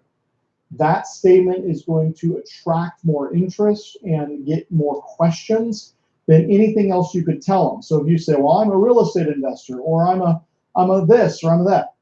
Everywhere you go from this point forward, you guys, you need to tell people I'm a private money lender, not a broker. I'm a private money lender. Okay, so please do that and understand that networking is key. Now, I mentioned this gentleman before, and before I bring him in here, a little bit about JT. He is our director of social media marketing. If you guys are not friends with us on Facebook, Twitter, Instagram, go out and look for Lee Arnold's System, look for Secured Investment Corp, look for Kogo Capital. And a lot of the things that you see us doing on those sites, you should be mirroring and mimicking, because we're spending thousands and thousands of dollars on this marketing to generate leads, but we're also doing a lot of things that don't cost us anything to do, and that is the genius behind Mr. JT DeSocio. As I mentioned, JT's now been with us just over a year. We stole him from the Fox News conglomerate there in LA, and he is just doing an amazing job for us. So if you would please give a big round of applause, bring him up, Mr. JT DeSocio. JT, come on down, my friend. I'm going to have you go right over there.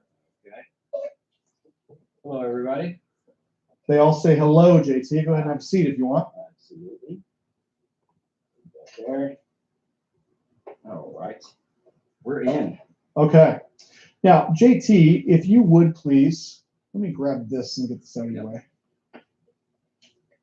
All right. Let me move this right here. The beauty of my job, no paper. JT, talk to us real quick about how you got into social media marketing. Social media marketing. Well, to be perfectly honest, I was a news editor and producer at the local Fox affiliate down there in Los Angeles, on loan to the news channel. I primarily focused on breaking news, both locally, regionally, and nationally as well for the news channel. I think it started for me, actually, it was about in, I would say, 2010, the spring. Some of you recognize that in the news as the Arab Spring. And basically what governments were saying in the Middle East, and what was actually going on in the Middle East in terms of adopting democracy or some of the other things going on, we were seeing very different on Twitter. And what was happening there was we kind of learned that social media was a direct pipeline of information, and that it could actually be monetized upon, and it could be marketed as well. So from then on, I went to the digital aspect of it and basically wrote those same stories, except we would now post on these different platforms of recognizable, people are on Facebook now, they're on Twitter, they're on Instagram, they're on LinkedIn, some more popular than others. Right. And we would just basically cross-post across all those platforms, because everybody got to choose their own social audience. But what we found was there were ways that we could actually target specific groups, and we could actually target specific interests. And people specifically went onto social media platforms and searched for certain things, and they could get that almost instantaneously, which is what you couldn't necessarily do on television or reading through a newspaper. So Gotcha. in terms of the marketing aspect, that was kind of interesting, because I actually moved up here to beautiful Coeur d'Alene, Idaho, and I interviewed with Lee and our COO, John Kane. And to be honest, I was actually kind of confused at the time, because here I am, this broadcast journalist, 19 years, 5 more on radio, and I didn't quite understand that there's an element to news that is marketing. And it's about getting the information out there about not necessarily what we're doing, but what's taking place. And that's where I kind of started to kind of brood over a little bit. And, I'd been so busy working with a news brand that it was an interesting challenge to work for an entrepreneur and develop their brand online and make a bigger digital footprint. Yeah, yeah. And do it at a very low cost, if not no cost. But basically, it's all about the engagement. It's about touching those interests and increasing your numbers through that constant stream of content that was coming out. And that's what a lot of your people can learn. Gotcha. Okay. So we've only got about 25 minutes here, JT. Yes. And I want you guys, if you got questions, go ahead and ask them here. I'll feed them to JT as we go along here. And if you are watching this after we are live, you can still just email our office and we can answer any questions that you might have and get those over to JT for you. But JT, I think the thing that's going to be most helpful for the folks watching, I'm going to assume right now that the bulk of you have at least a Facebook page. Everybody's got a Facebook page, even if it's terrible and you hate it. I think everybody probably has a Facebook page. Yes. So JT, let's take them to Facebook. Give me 1 second, folks, while we go. Yeah, open a new so browser here. I'm not. Yeah, just go there. Okay. So yes, obviously, everybody, the majority of people out there, 60% of the world actually uses Facebook. It has gone from sharing photos and actually just connecting with people locally to many different ways to actually utilize your business, to actually focus on marketing your business. I'm going to type in the search and go to one of our pages here. Again, if you guys are not friends with us on all of our platforms, Lee Arnold System, what else? Secured Investment Corp, Lee Arnold System of Real Estate Investing, Kogo Capital. Those are verified pages. You can look for the little gray check mark next to the logo. When you're on those pages, you know you stopped at the right stop. We're also on Twitter, Lee Arnold System, at Lee Arnold System, at Kogo Capital, and at Secured Investment Corp, but it's abbreviated. So it's at SECINVCORP. We're also on LinkedIn as well, Secured Investment Corp, Lee Arnold System of Real Estate Investing in Kogo Capital. And then we just started an Instagram page a few months back. We're trying to grow your numbers there now. That's at Lee Arnold System. And basically, you will get a huge glimpse into what we do. I'm actually going to bring up our page now and just kind of go to some of the posts that we see here. Basically, what people are doing to generate interest into, say, dive into an education is what they want to do is they want the proof in the pudding. They want to see the content. Right. And what I try to do here with a lot of what we do is basically disperse our content across a bunch of different ways. Sometimes I'll post photos. Sometimes I'll post our blogs that we do. If you haven't checked out our blogs, Lee Arnold System, Kogo Capital /blog. Our funding tours. And then one thing that I've really vamped up on since my tenure here in the last year is Facebook Live video and or video uploads. People love visuals. People want to see what it is that you're doing in your business, and they want to actually just gather a little bit more information. You can sit there and get on the phone to somebody and you can tell them, hey, I can do this for you. I can broker your fix and flip. I can help you rehab your home. But there's something more to it when now in the instant gratification world that we all live in, you know, if I'm sitting there and I met with that Lee Arnold, he seems like a nice guy, and you're waiting for your coffee and you're scrolling and you see the content, you see the work that he's doing and the work that we're doing here, it just makes you a little bit more confident in wanting to check it out further. Okay, so let me ask this question. Yeah. We got a lot of new wannabe brokers that are here.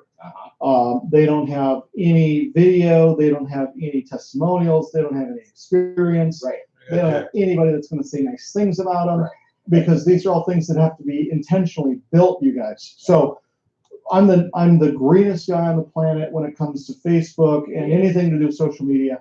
What can I do as the newbie with no staff, no assistants, no money, no budget? Right.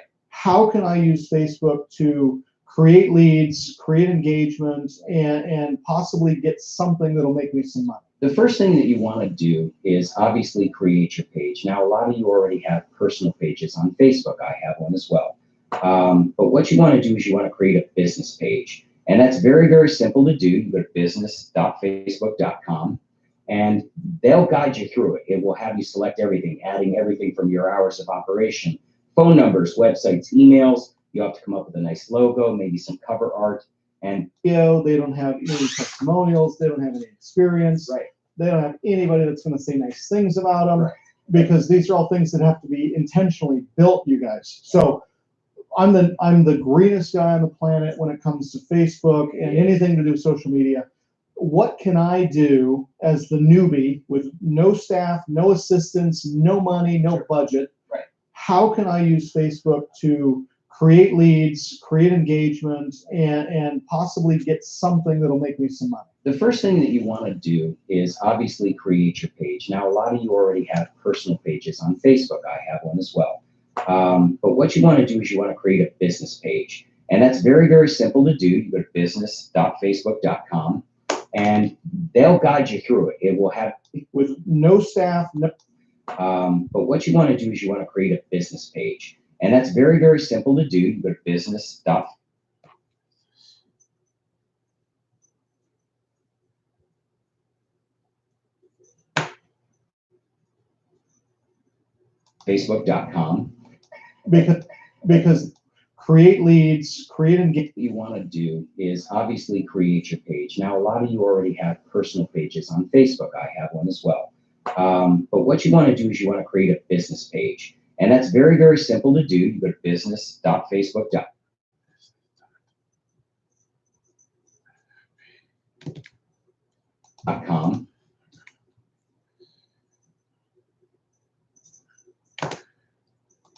And they'll guide you through it. It will have you select everything, adding everything from your hours of operation, phone numbers, websites, emails. You have to come up with a nice logo, maybe some cover art. And then it doesn't take much to get it off the ground, but you need to spend the time to do it. And once you actually do that, you then take that, and anybody that you come in contact with, you want to actually sit there and explain to them, hey, listen, you know, I can help you broker your loan. I can help you do your fix and flip. I can help you rehab. Brokering different money, whatever it is that you may want to do, you can actually do that. But you want to seal that conversation with, hey, if you want more information, come check me out online and come check me out on Facebook. You know, it's another way to give people a glimpse into what you do. We had asked, what can I do if I've got nothing, you know, I'm just starting out? Anything. You can take people along with you. That's rough. What you do. That's the beauty of social networking, is you can actually take people along. I'm going to scroll down on the page here. It's actually a perfect post. Quick question for you. Yes. You said business.facebook.com? Yes. Okay. Business.facebook.com, correct. Okay, so business.facebook.com, you guys, this is where you're going to go set up your business page. Now, we already went through naming your entity, buying the .com, setting up your LLC with that. You're going to go to business.facebook.com and use the same domain name. Okay, so Happy Funding LLC, your business.facebook page is going to be happyfunding.llc.facebook. And that's internally. So to other people, it's just, hey, go to facebook.com/happyfundingllc. They will find your business page. Facebook will interpret it that way. Okay, now one thing else you said, JT, is you said put up an image or a logo. Right. A lot of you don't have logos yet, and you need one. So here are two places you can go. 99designs.com. Okay. This is where you can go and you can create a facebook.com/happyfundingllc. They will find your business page. Facebook will interpret it that way. Okay, now one thing else you said, JT, is you said put up an image or a logo. Right. A lot of you don't have logos yet, and you need one. So here are two places you can go. 99designs.com.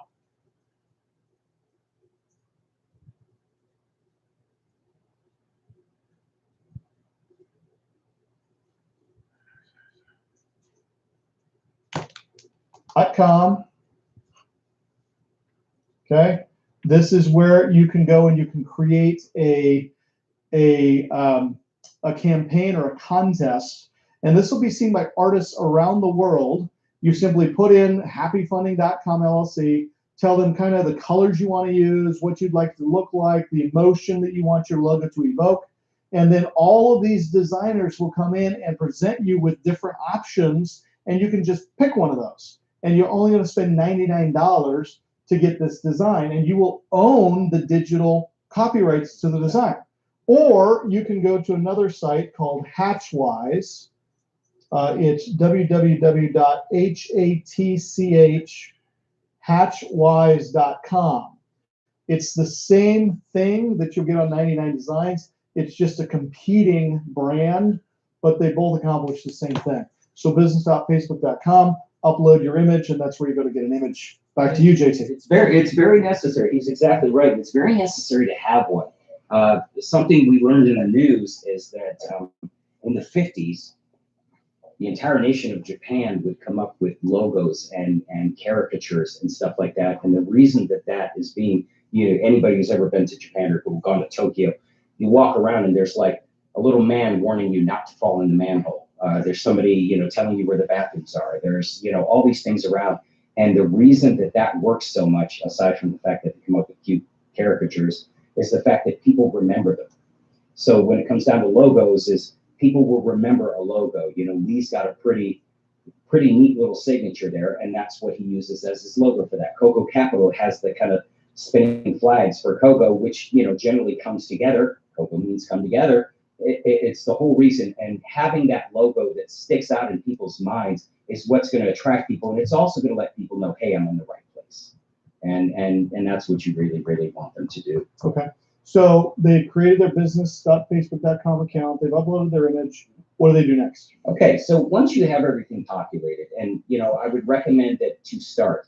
Now, yes, we're on Twitter, we're on Instagram, we have a YouTube channel. We're starting podcasts. We hope you tune in. CocoCast, it's the Real Estate Investors Podcast.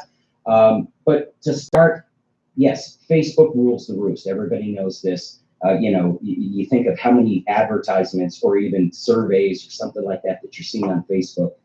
Start with Facebook. LinkedIn is another one. It's particularly tailored for businesses. They do have groups now that focus on specific things like brokering or rehabbing or real estate investing. But once you have that up and running, you have to populate it with content. So one of the things that I try to do here is divide up all that we do, and we do a lot, into different bags of content that just keeps coming at you. And what happens is when you refer your clients to your Facebook page and they begin to like and follow you, then what you got to do is you got to stay in their timelines. Now, hopefully you all know what your timeline is. You log on to Facebook, there's a list of things going on, and everybody that's what's happening. Hey, Lee is eating chicken at Popeyes, but you want to populate with content. Now, people are like, okay, well, what if I don't have a picture of the house that I brokered? Ask your client, hey, did you get that house fixed up? Is it on the market? Can I have a few photos? And then you take those photos, and it's very, very simple to come up with a headline, a summary, and what you do is what we call a CTA, or a call to action, which generally will lead people then to your website. There's only two places and I want to stress this, there's only two places you want to lead them. You want to lead them to your Facebook page, you want to lead them to your website. If you're sharing other people's content, keep in mind they're going to go there, and seldom are they going to come back. So if you posted a blog from Joe Schmo Real Estate Investing, chances are they're going to go there and they're going to check that out. So you want to keep people focused on you and focused on your product and your website. But post pictures, post anything. I could sit here right now during the course of this and have Peter take a picture of you and I and post that on Facebook and say, hey, we're actively busy and we're instructing brokers and we're doing webinars. You give people an insight to what you do, and it doesn't take a whole hell of a lot. We have a broker record in there, and he's like, I don't know what to post, JT. I got the page up and running, but I don't know what to put. And I'm like, got a lot of papers here, coffee, snap your photo of your papers and your coffee and your laptop and type up late, working hard to broker your loan. Go to brokers.fund.llc and call me now. I'll stay up and get your loan closed. It's that simple. It's not that hard. You don't need to have something that, really, really drives it home. A lot of people on Instagram have one shot. No. And they're taking a picture of their caffeination, with their laptop, and they're telling people that they're working. Therefore, they come along with you, and they're doing stuff with you. Now, one of the things I want to show them, Pablo. This is a friend of mine. His name is Dan Holbrook, or Dan Hubrick, and he's with a company called Castle and Cook Mortgage. Now, he is a traditional lender, and what he'll do, let me see, yeah, right here, okay? Here's a, there you go. I don't do a lot of this, but this is something you guys can do. Love it. Here's Dan, and as he's driving into the office, he's just taking a quick video of himself, and he's talking about, hey, everybody, this is Dan. Just want to let you know I'm heading into the office, and if you guys have any questions or need any mortgage loans, give me a call. Here's my number. And right there on the video, he'll give out his phone number, his email address. Hey, if you need anything, call me. And this is going to be seen now by all of the people that are within his friend group. So, and Dan actually started his real estate investment career with me like 20 years ago. When he first got fresh out of real estate school, he came and hung his license with me. And he still continues to invest in real estate, but now he's one of the top 1% of loan originators in the nation. He's closing hundreds of millions of dollars of loan conventionally every year. And this is all he's doing. It's just taking good videos of himself as he's out driving around. And this is cool. I mean, yeah, he's got his glasses on. He's in the car. He's doing this. He's like, hey, 10-hour day, work through lunch, headed to the gym. This is all awesome. The only advice I would ever give to Dan here is he has his information to connect to him on his Facebook page. All right. But I would sit there and have a link in this photo. Call me here. Go to this website. Click. You know, that's the only thing he's lacking in this photo is that call to action. But yes, it can be that simple. It could be, hey, I'm, Lee's eating his Popeye's chicken while driving the Kogo van. I'm out working. I don't have time to stop and sit down and eat lunch. I'm out working for you, and I'll work just as hard for anybody else who steps in. Get me here. Call me at this number, fundingtour.com, learnsystem.com. You want to draw people to those two places, and you want to keep that going. Once you have your Facebook business page up and running, once you have some of your clients actually liking and following you, seldom are they actually going to visit your Facebook page. You're now in their feeds. So your content's going to be in their feed. They go to log on and they can see their feed and they scroll a little bit and there you are because they're now following you. Seldom are they going to do that. So that's why you always want these calls to action in those posts because you want to give them somewhere to go if they want to go and find out more about you. Yeah, I think the biggest mistake that a lot of people make is they think about it too much. Yes. I mean, yes. we've all been on Facebook long enough to know that there is just some really stupid stuff on Facebook. Okay, so as simple as JT said, just taking a picture of papers and saying, "Hey, I'm here at the office ready to close your loan." Something that simple is all this needs to be. Now, the reason I wanted to show you guys is Dan's Facebook page instead of ours. I mean, we're at a point now where we've got full-time social media guys. I got full-time production guys. I got full-time camera crews. So while that's something you can certainly strive for, you need something simple and easy. And right now, that's as easy as you guys just taking on your phone, turning it to yourself, and just shooting a quick video and saying, "Hey, everybody, want to let you know I'm a certified private money broker, and I want to help you get funding. Call me." Good bit. Here's my desk. Show the broken donut across all the loan documents. Show them how hard you're working. That says to me, if I'm coming into your circle, that says to me, hey, this guy works hard. He's sitting there posting this video at 10 o'clock at night. He's obviously working very hard. He might be worth checking out. And then if it works out, he's going to share that video with his buddy. And then they're going to share it with their buddy. One of the things I do on here is like and share, like and share, like and share. Even offline, you make a meeting, check me out on Facebook, like my page. You get to see what we do and what we can do for you. Now, a couple of things here coming from you guys. The second one for the logo, I gave you 99 designs. And the second one, I know it's hard to read, it's Hatchwise, HATCHWISE.com, Hatchwise. Somebody else said, Garrett says you can also use Fiverr. They can create a logo for you as well. Fiverr's pretty good. I've not had as great a success on Fiverr than I have on these. It can be difficult. Fiverr, they're getting $5 on 99 designs. They're getting a minimum $99. And on Hatchwise, you can offer up to $1,000 as a reward, and you'll get some really incredible submissions. And we've done that as well. Also, Arlene asked, does the LLC name have to be only for brokering? Could it have investments or investor LLC in the name? Arlene, I'm going to address that by saying, again, a confused mind won't buy. And the more specific the name can be towards your lending business, I think the better off you'll be. So like Happy Funding LLC, that's pretty clear that it's funding. And it makes me smile just saying the name. Yeah, so I like Happy Funding. Lynn says, question from Lynn. No, let's see. Okay, how do you place a link on the picture, says Ron. How do you place a link on the picture? Yeah. Basically, you do it in the comment or edit. Can you show us how to do that? I can absolutely. Could you post something on the site real quick? Well, what do I have here that I can use? Do you have pictures on here? Just take a picture of me. Open. Can you do that? I can do that, but I have to upload it using my phone. So yes, Okay, well, here, I got pictures in my browser. You can Okay, just, you do have some. yeah, so let's just post a picture of me and let's put a link in it. Okay, so we can actually take this pretty easy. What you want when you effectively build a post, and you're going to put your link in the body of your post. Even if it's one photo, that link will appear as a summary off to the side when you blow that photo up full screen. If you don't blow it up or nobody clicks on it, you will see the post above your graphic or video or whatever it is. But you want to actually put them in. I like to use large letters like a headline. Some people don't like to do that. Be comfortable. Do what you do. I can fund your flip. Okay? Very, very simple. And you want to support that, you know, low interest, Fast closing, fast closing. Yep, give me the elements. bad credit, okay. Bad credit, okay. Call now. And then from there, once again, large letters, call now, okay? Now, do we put our phone number in this post? Yes, you can. While you're building your audiences, yes, put your phone number in your post. You know, here we've gotten a little bigger to the point where a lot of our graphics contain the phone number.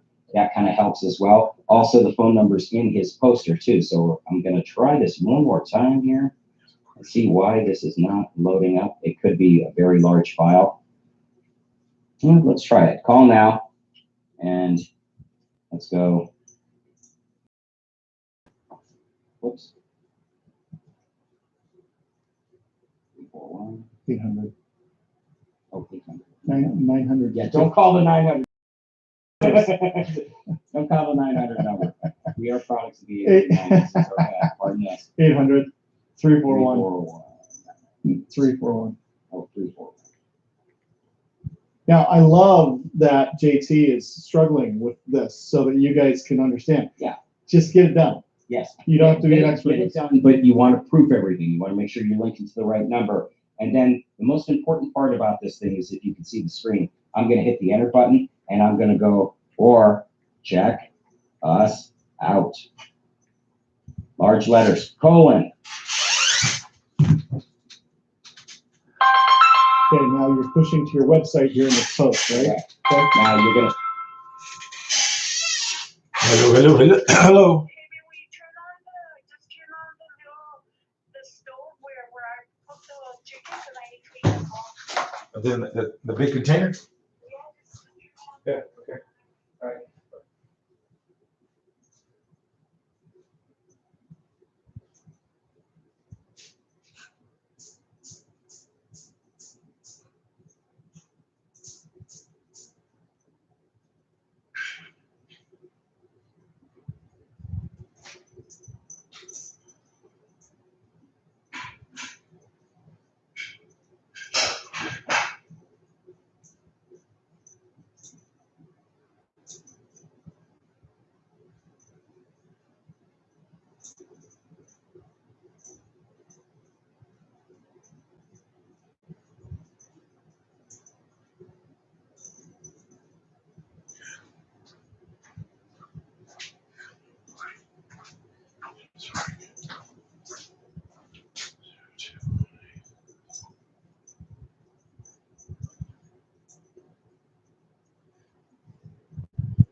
you'll see that graphic. You're going to see all of that post. You can take it a step further. You can actually check in at locations. You know, we're here at Secured Investment Corp. You can see the home office popped up. I'm going to click that. All right. That now targets people within that area. It also lets them know with one click, you can come and check us out. All right. And then once you actually have it.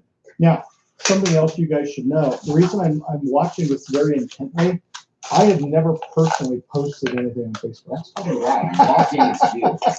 You know, I'm logged in as you. And it's, you know, it's kind of one of those things. But you can see how I've actually formatted my post, okay? For some reason, his post button is not coming up, and it's probably because he's not logged in as an admin. Oh, you know why? We're not logged in as an admin. You're on your personal page. So let me see here. I'm going to take this. Bear with us, folks. Technical difficulties. Please stand by. Yeah, I highlight and illustrate the fact that I've never posted anything on Facebook. But you guys that watch Facebook, we've been pretty active on Facebook for quite a while. And one of the things I recommend you guys is, number one, you get an assistant as quickly as you can. And there's really two directions I think assistant needs to go. Number one, they need to be an executive assistant. Secondly, they either need to have a minor or an interest in accounting so that they can double as your assistant / bookkeeper, or they need to have an interest in social media. Now, the likelihood of finding an assistant that loves social media and is also an accountant, that's an interesting mix. But as we go into the millennial generation, a lot of the people that are graduating with accounting degrees, they grew up with social media. So they just naturally get it. And they can come in and be your assistant, they can be your bookkeeper, accountant, and they can be your social media person. So we've been on Facebook pretty aggressively for the last 10 plus years, because I've always had somebody on staff that, even though they weren't a dedicated social media director like JT is, they at least knew enough that they could post stuff online. So the thing I love most about being an entrepreneur, I think Henry Ford said it best. He said, I don't know everything, but for all of the things, I have experts that can do it for me. And that's kind of been the way that I've run my businesses over the last 23 years, is just finding great people to do the things that I'm terrible at. Now, many of you either have a partner that you're going to be working on this business with, or you are looking to partner with somebody to help you within this business. Make sure that if you are going to partner with somebody, that they bring a completely different skill set to the operation, different from what you're bringing to the operation. If you're highly analytical, highly critical thinker, you need somebody that's highly outgoing, that is very social, and vice versa. What drives me crazy is when I meet you guys at events and you say, this is my partner, and you are like identical people. You know, you're both socially awkward. Neither one of you likes to talk to people. None of you're clicktards. You don't have a clue what you're doing online. You know, if you're going to partner with somebody, they better bring a skill set that is a mirror opposite of who and what you are. And then the last thing I will say as it relates to partnering, don't partner with somebody that's broke. I find it fascinating. I meet you guys at events, say, hey, this is my business partner, and I will ask, well, why did you guys decide to become business partners? Oh, we met at an event 3 years ago, and we just decided we do business together. And neither one of you has any money, neither one of you has any experience running a business, and it's like the proverbial blind leading the blind. So I will tell you this, I personally am anti-partnerships. I haven't had a partner in business for many, many years other than my spouse. And many of you know Jacqueline is our COO or our CFO, and she does amazing things. And she is my partner and my teammate because she's got a whole different skill set of things I do not have, that I'm not good at. So just understand, you don't have to be good at any of this stuff. You simply need to understand its importance, its priority, and how to get somebody else to pull it off for you. And that is the beauty of being self-employed and being an entrepreneur. While you're putting that together, a question came over that said, how often should you post on Facebook, etc.? What is the desired frequency? Here's the deal, guys. The more, once you have people actually following your page, the more you post, the more people get used to that feed of content, right? They get that instant gratification. If they're like-minded and they're interested in what you're doing, they're going to check in on you a lot. Not necessarily going to your Facebook page, but I would say post often. At least a couple of times a day to start. You can do one in the morning, one in the afternoon. Be advised, if you operate nationwide, you want to kind of be cognitive of people back east and the time zones and whatnot, but you want to actually be able to just generate enough content to where, let's be honest, you're all in your offices, and at some point during the day, you're going to kind of sit there and you're going to check Facebook and, hey, let's see what's going on. What's Lee doing up there in Coeur d'Alene? And having a fresh little kind of serving of content is actually what you're looking for there. And so I would say a couple times a day to start, and it could be anything. There's a local real estate guy who sold me my home here in Coeur d'Alene, and he does a really interesting bit.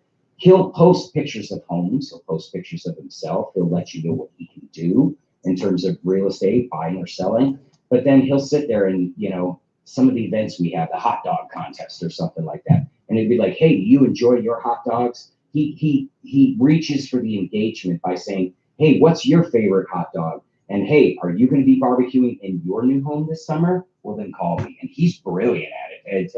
I've given the kid a few tips here and there, and he's just kind of, but he's off and running. And it's like, hey, what can I be doing better, JT? It's like, you're doing fine. You're feeding the masses. You're feeding your clients a little more and more of a look into what you do, and that makes it confident. All right, we're going to try this one more time. I can fund your flip. I'm actually doing this on mobile, and yes, you can do this on mobile. Most of your audience, most of your clients, this is where they're going to see you, this right here. And it's very, very important that when you do create your posts, you want to make sure they look good on mobile too. You don't want to use anything that's too grainy or low, you know, image or whatever the case may be.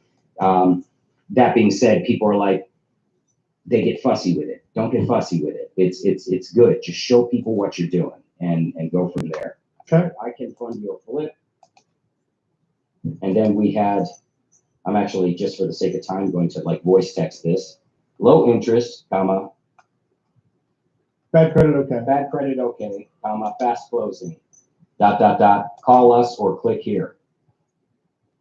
And then 800 341 9918. That's 800 341 9918. Call us now. Post. And then post. Well, what you're gonna do is you're gonna set it up, but once you have the post in there, you're gonna or click large letters. You want to have the large letters again. People are looking at it on your cell phones. So when it comes to the call to action or the phone numbers, have the large letters on there. That's my suggestion anyway, because it's like you're not gonna find people going, wait, what's that say? They know to click at that particular location or click to check us out. Now, the other thing, you guys, you only need to do this one time, and you can just go in and cut and paste the same post Yes. over and over and over again. Yes, change locators, change, Yeah, you know, and whatever. while that's going to get boring and somewhat redundant for your viewer, at least you got something out there. I mean, it's very similar to the Craigslist ad. It doesn't necessarily matter how good it is, whether or not you wrote the copyright, you misspelled words. It's really only that you've got something out there. I mean, think about it like this. I go out to the lake, I get in the boat, and I just sit there. And I come back in from the boat, and people say, hey, did you catch anything? And I go, nope. Well, what was your bait? I didn't have any. Did you have any lines in the water? No. How can you expect to catch anything? Same thing on social media. Same thing with marketing. If you're not dropping mail, you're not going to get any inbound calls. If you're not posting on Correct. Facebook, you're not going to be seen. If you're not putting ads on Craigslist, you're not going to get anybody reaching out and asking where you at. So they don't have to be perfect, but they have to be done.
Pablo.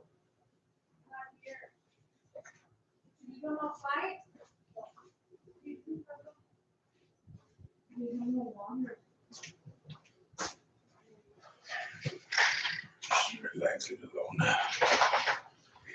Bitch about the weather was perfect.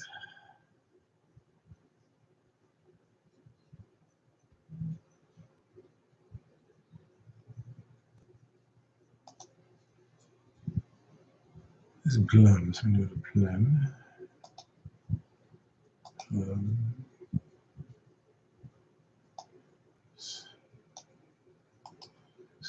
First copy.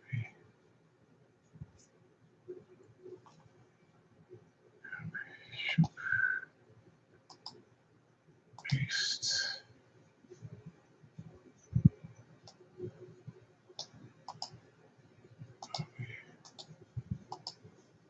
Paste.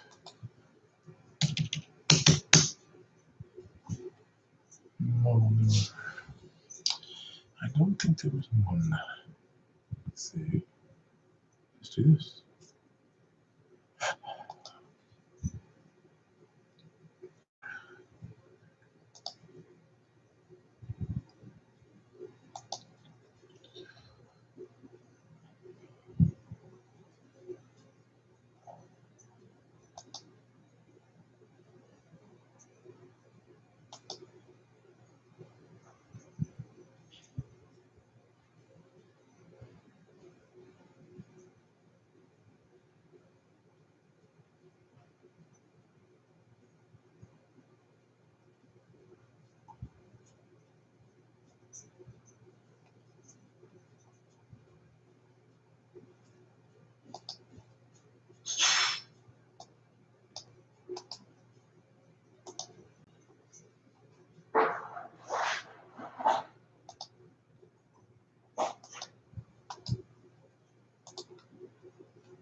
Instead of turn it on, heat it up, you boil it.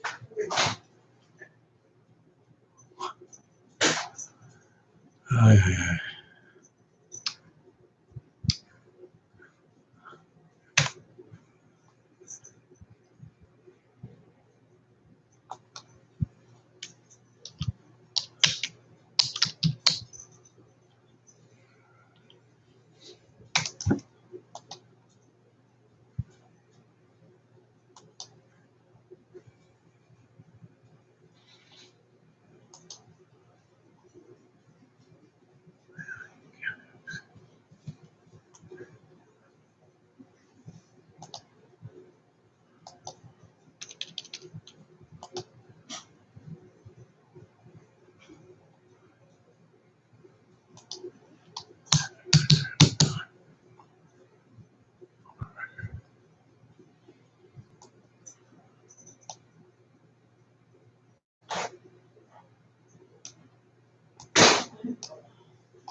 What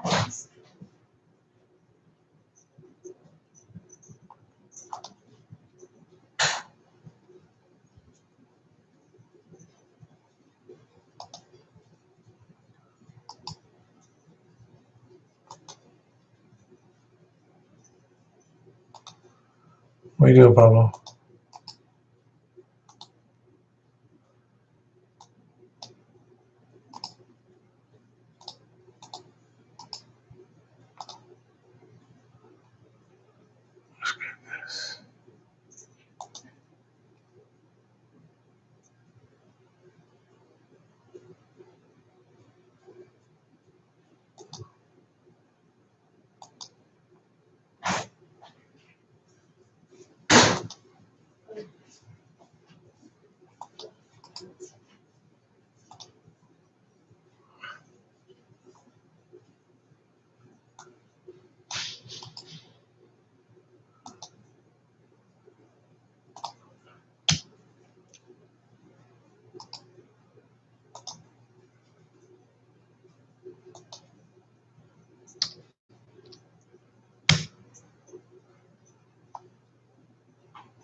He's in the building. Uh-huh.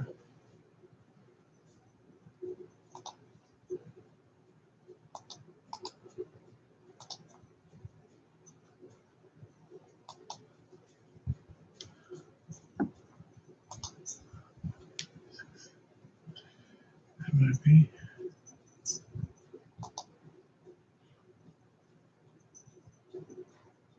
Fine.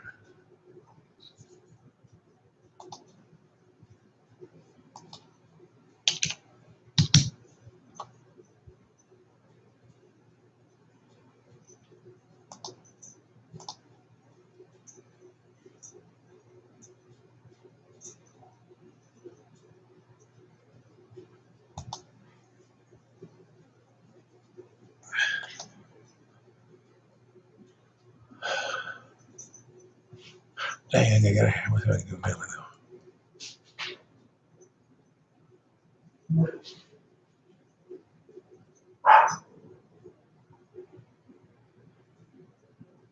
I do pull one of those.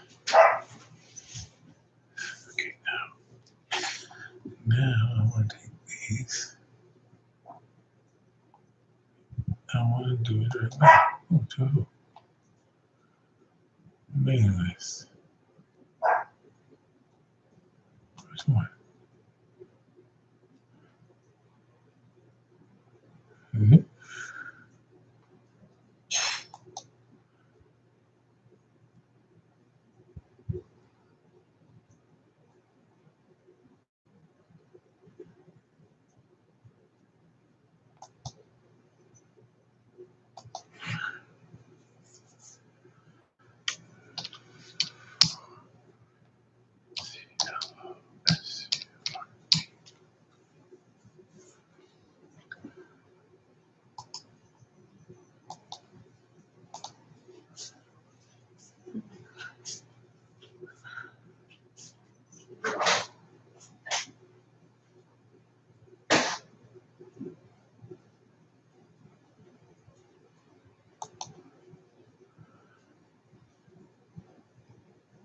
I just want to get all rid of all these.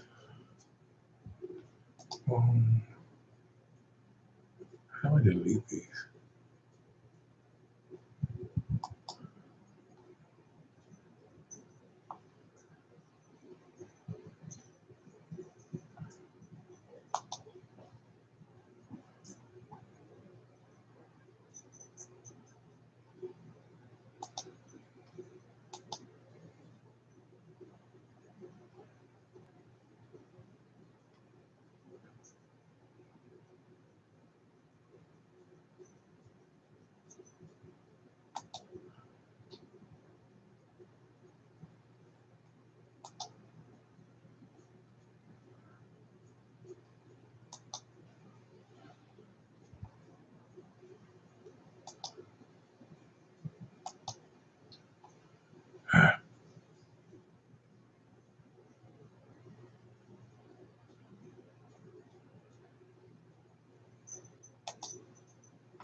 I create a new campaign.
Hold on.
Right, what?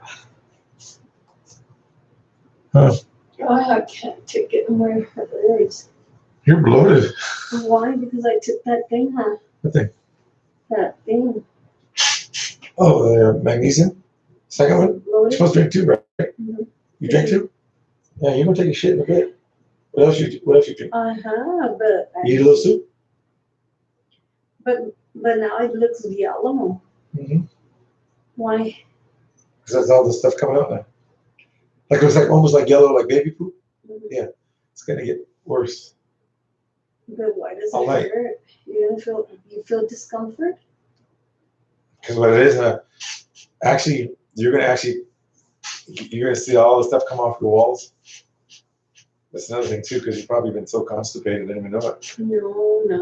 No, but I mean constipated. Lungs. Yeah, but it's gonna take all the stuff off. You have stuff that's connected to the wall. Let's say this is you too. You have stuff that's built up around there, so you get all that stuff that's coming off. Oh. So you're going out for going. You're not going for the colonoscopy, right? You're going for this thing, right? For both. You're gonna do both? Woo. Mm-hmm. And you'll be sore tomorrow. Hey, how did it turn on? You haven't put a thing, or you haven't even connected?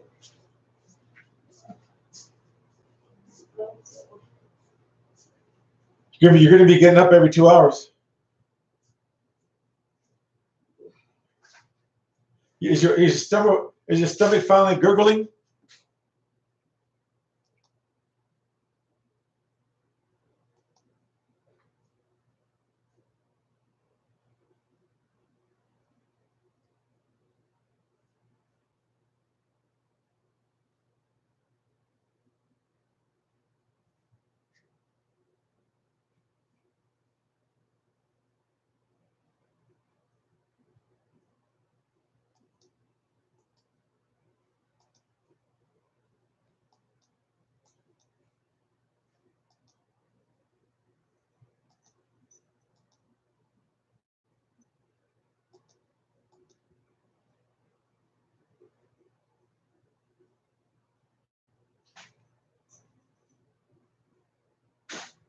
Why did I get bloated?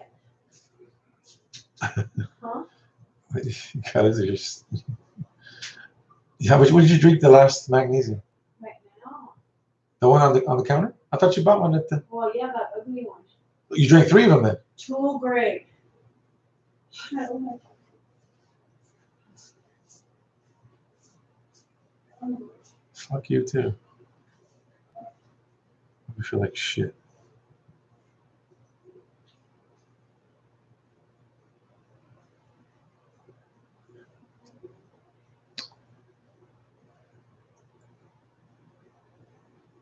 It's all right. I'm gonna kick some ass and move out, and then I can go ahead and do what I gotta do.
It is for just.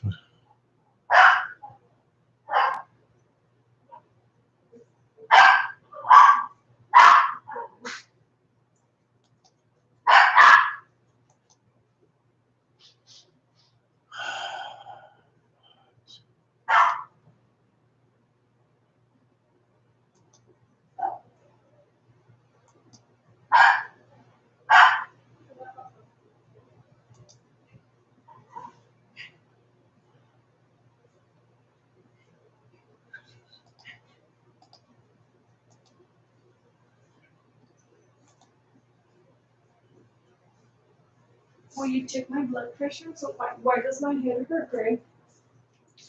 Mm-hmm. Honestly, yeah, at all.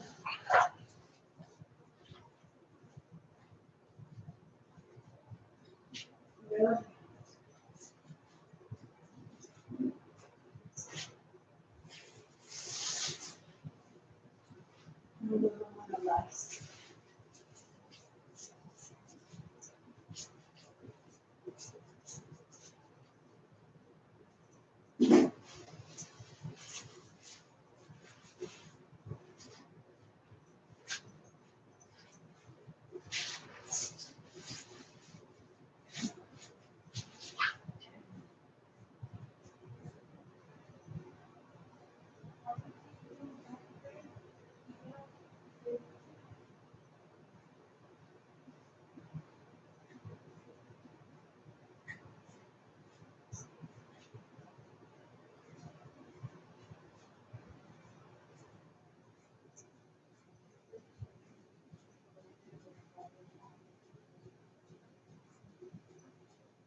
No,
stop it.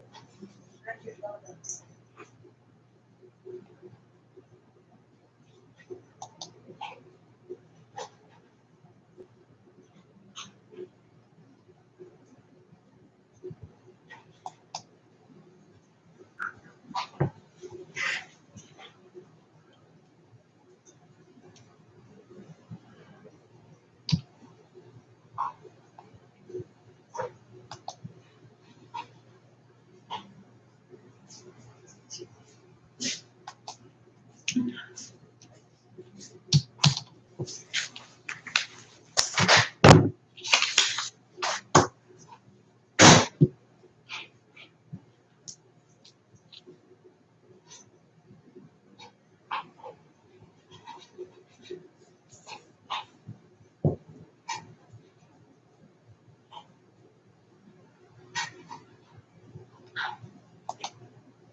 No, so no more.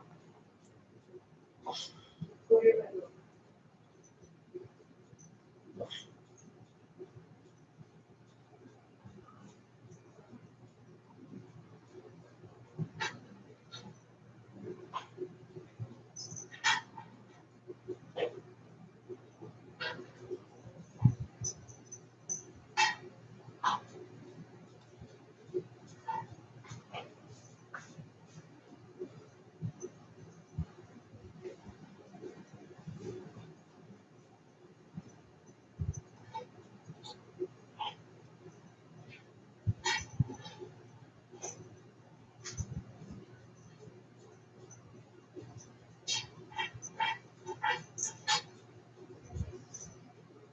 Keep your damn rabbits off the wrist here in the bedroom.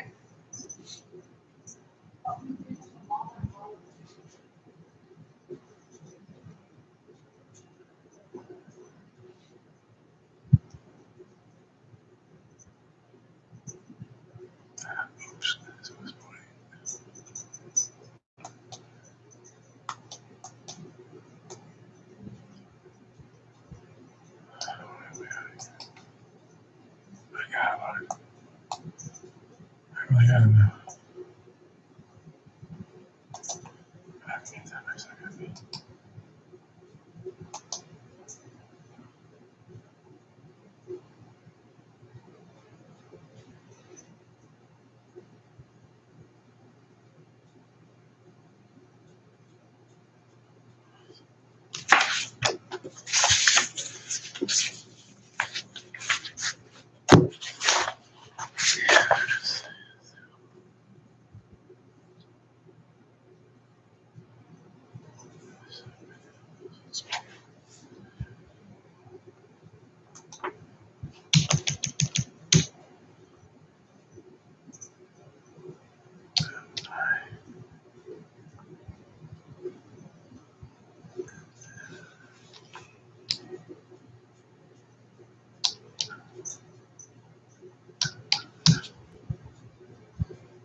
Whoa. Gold mine. Huh. See what they are.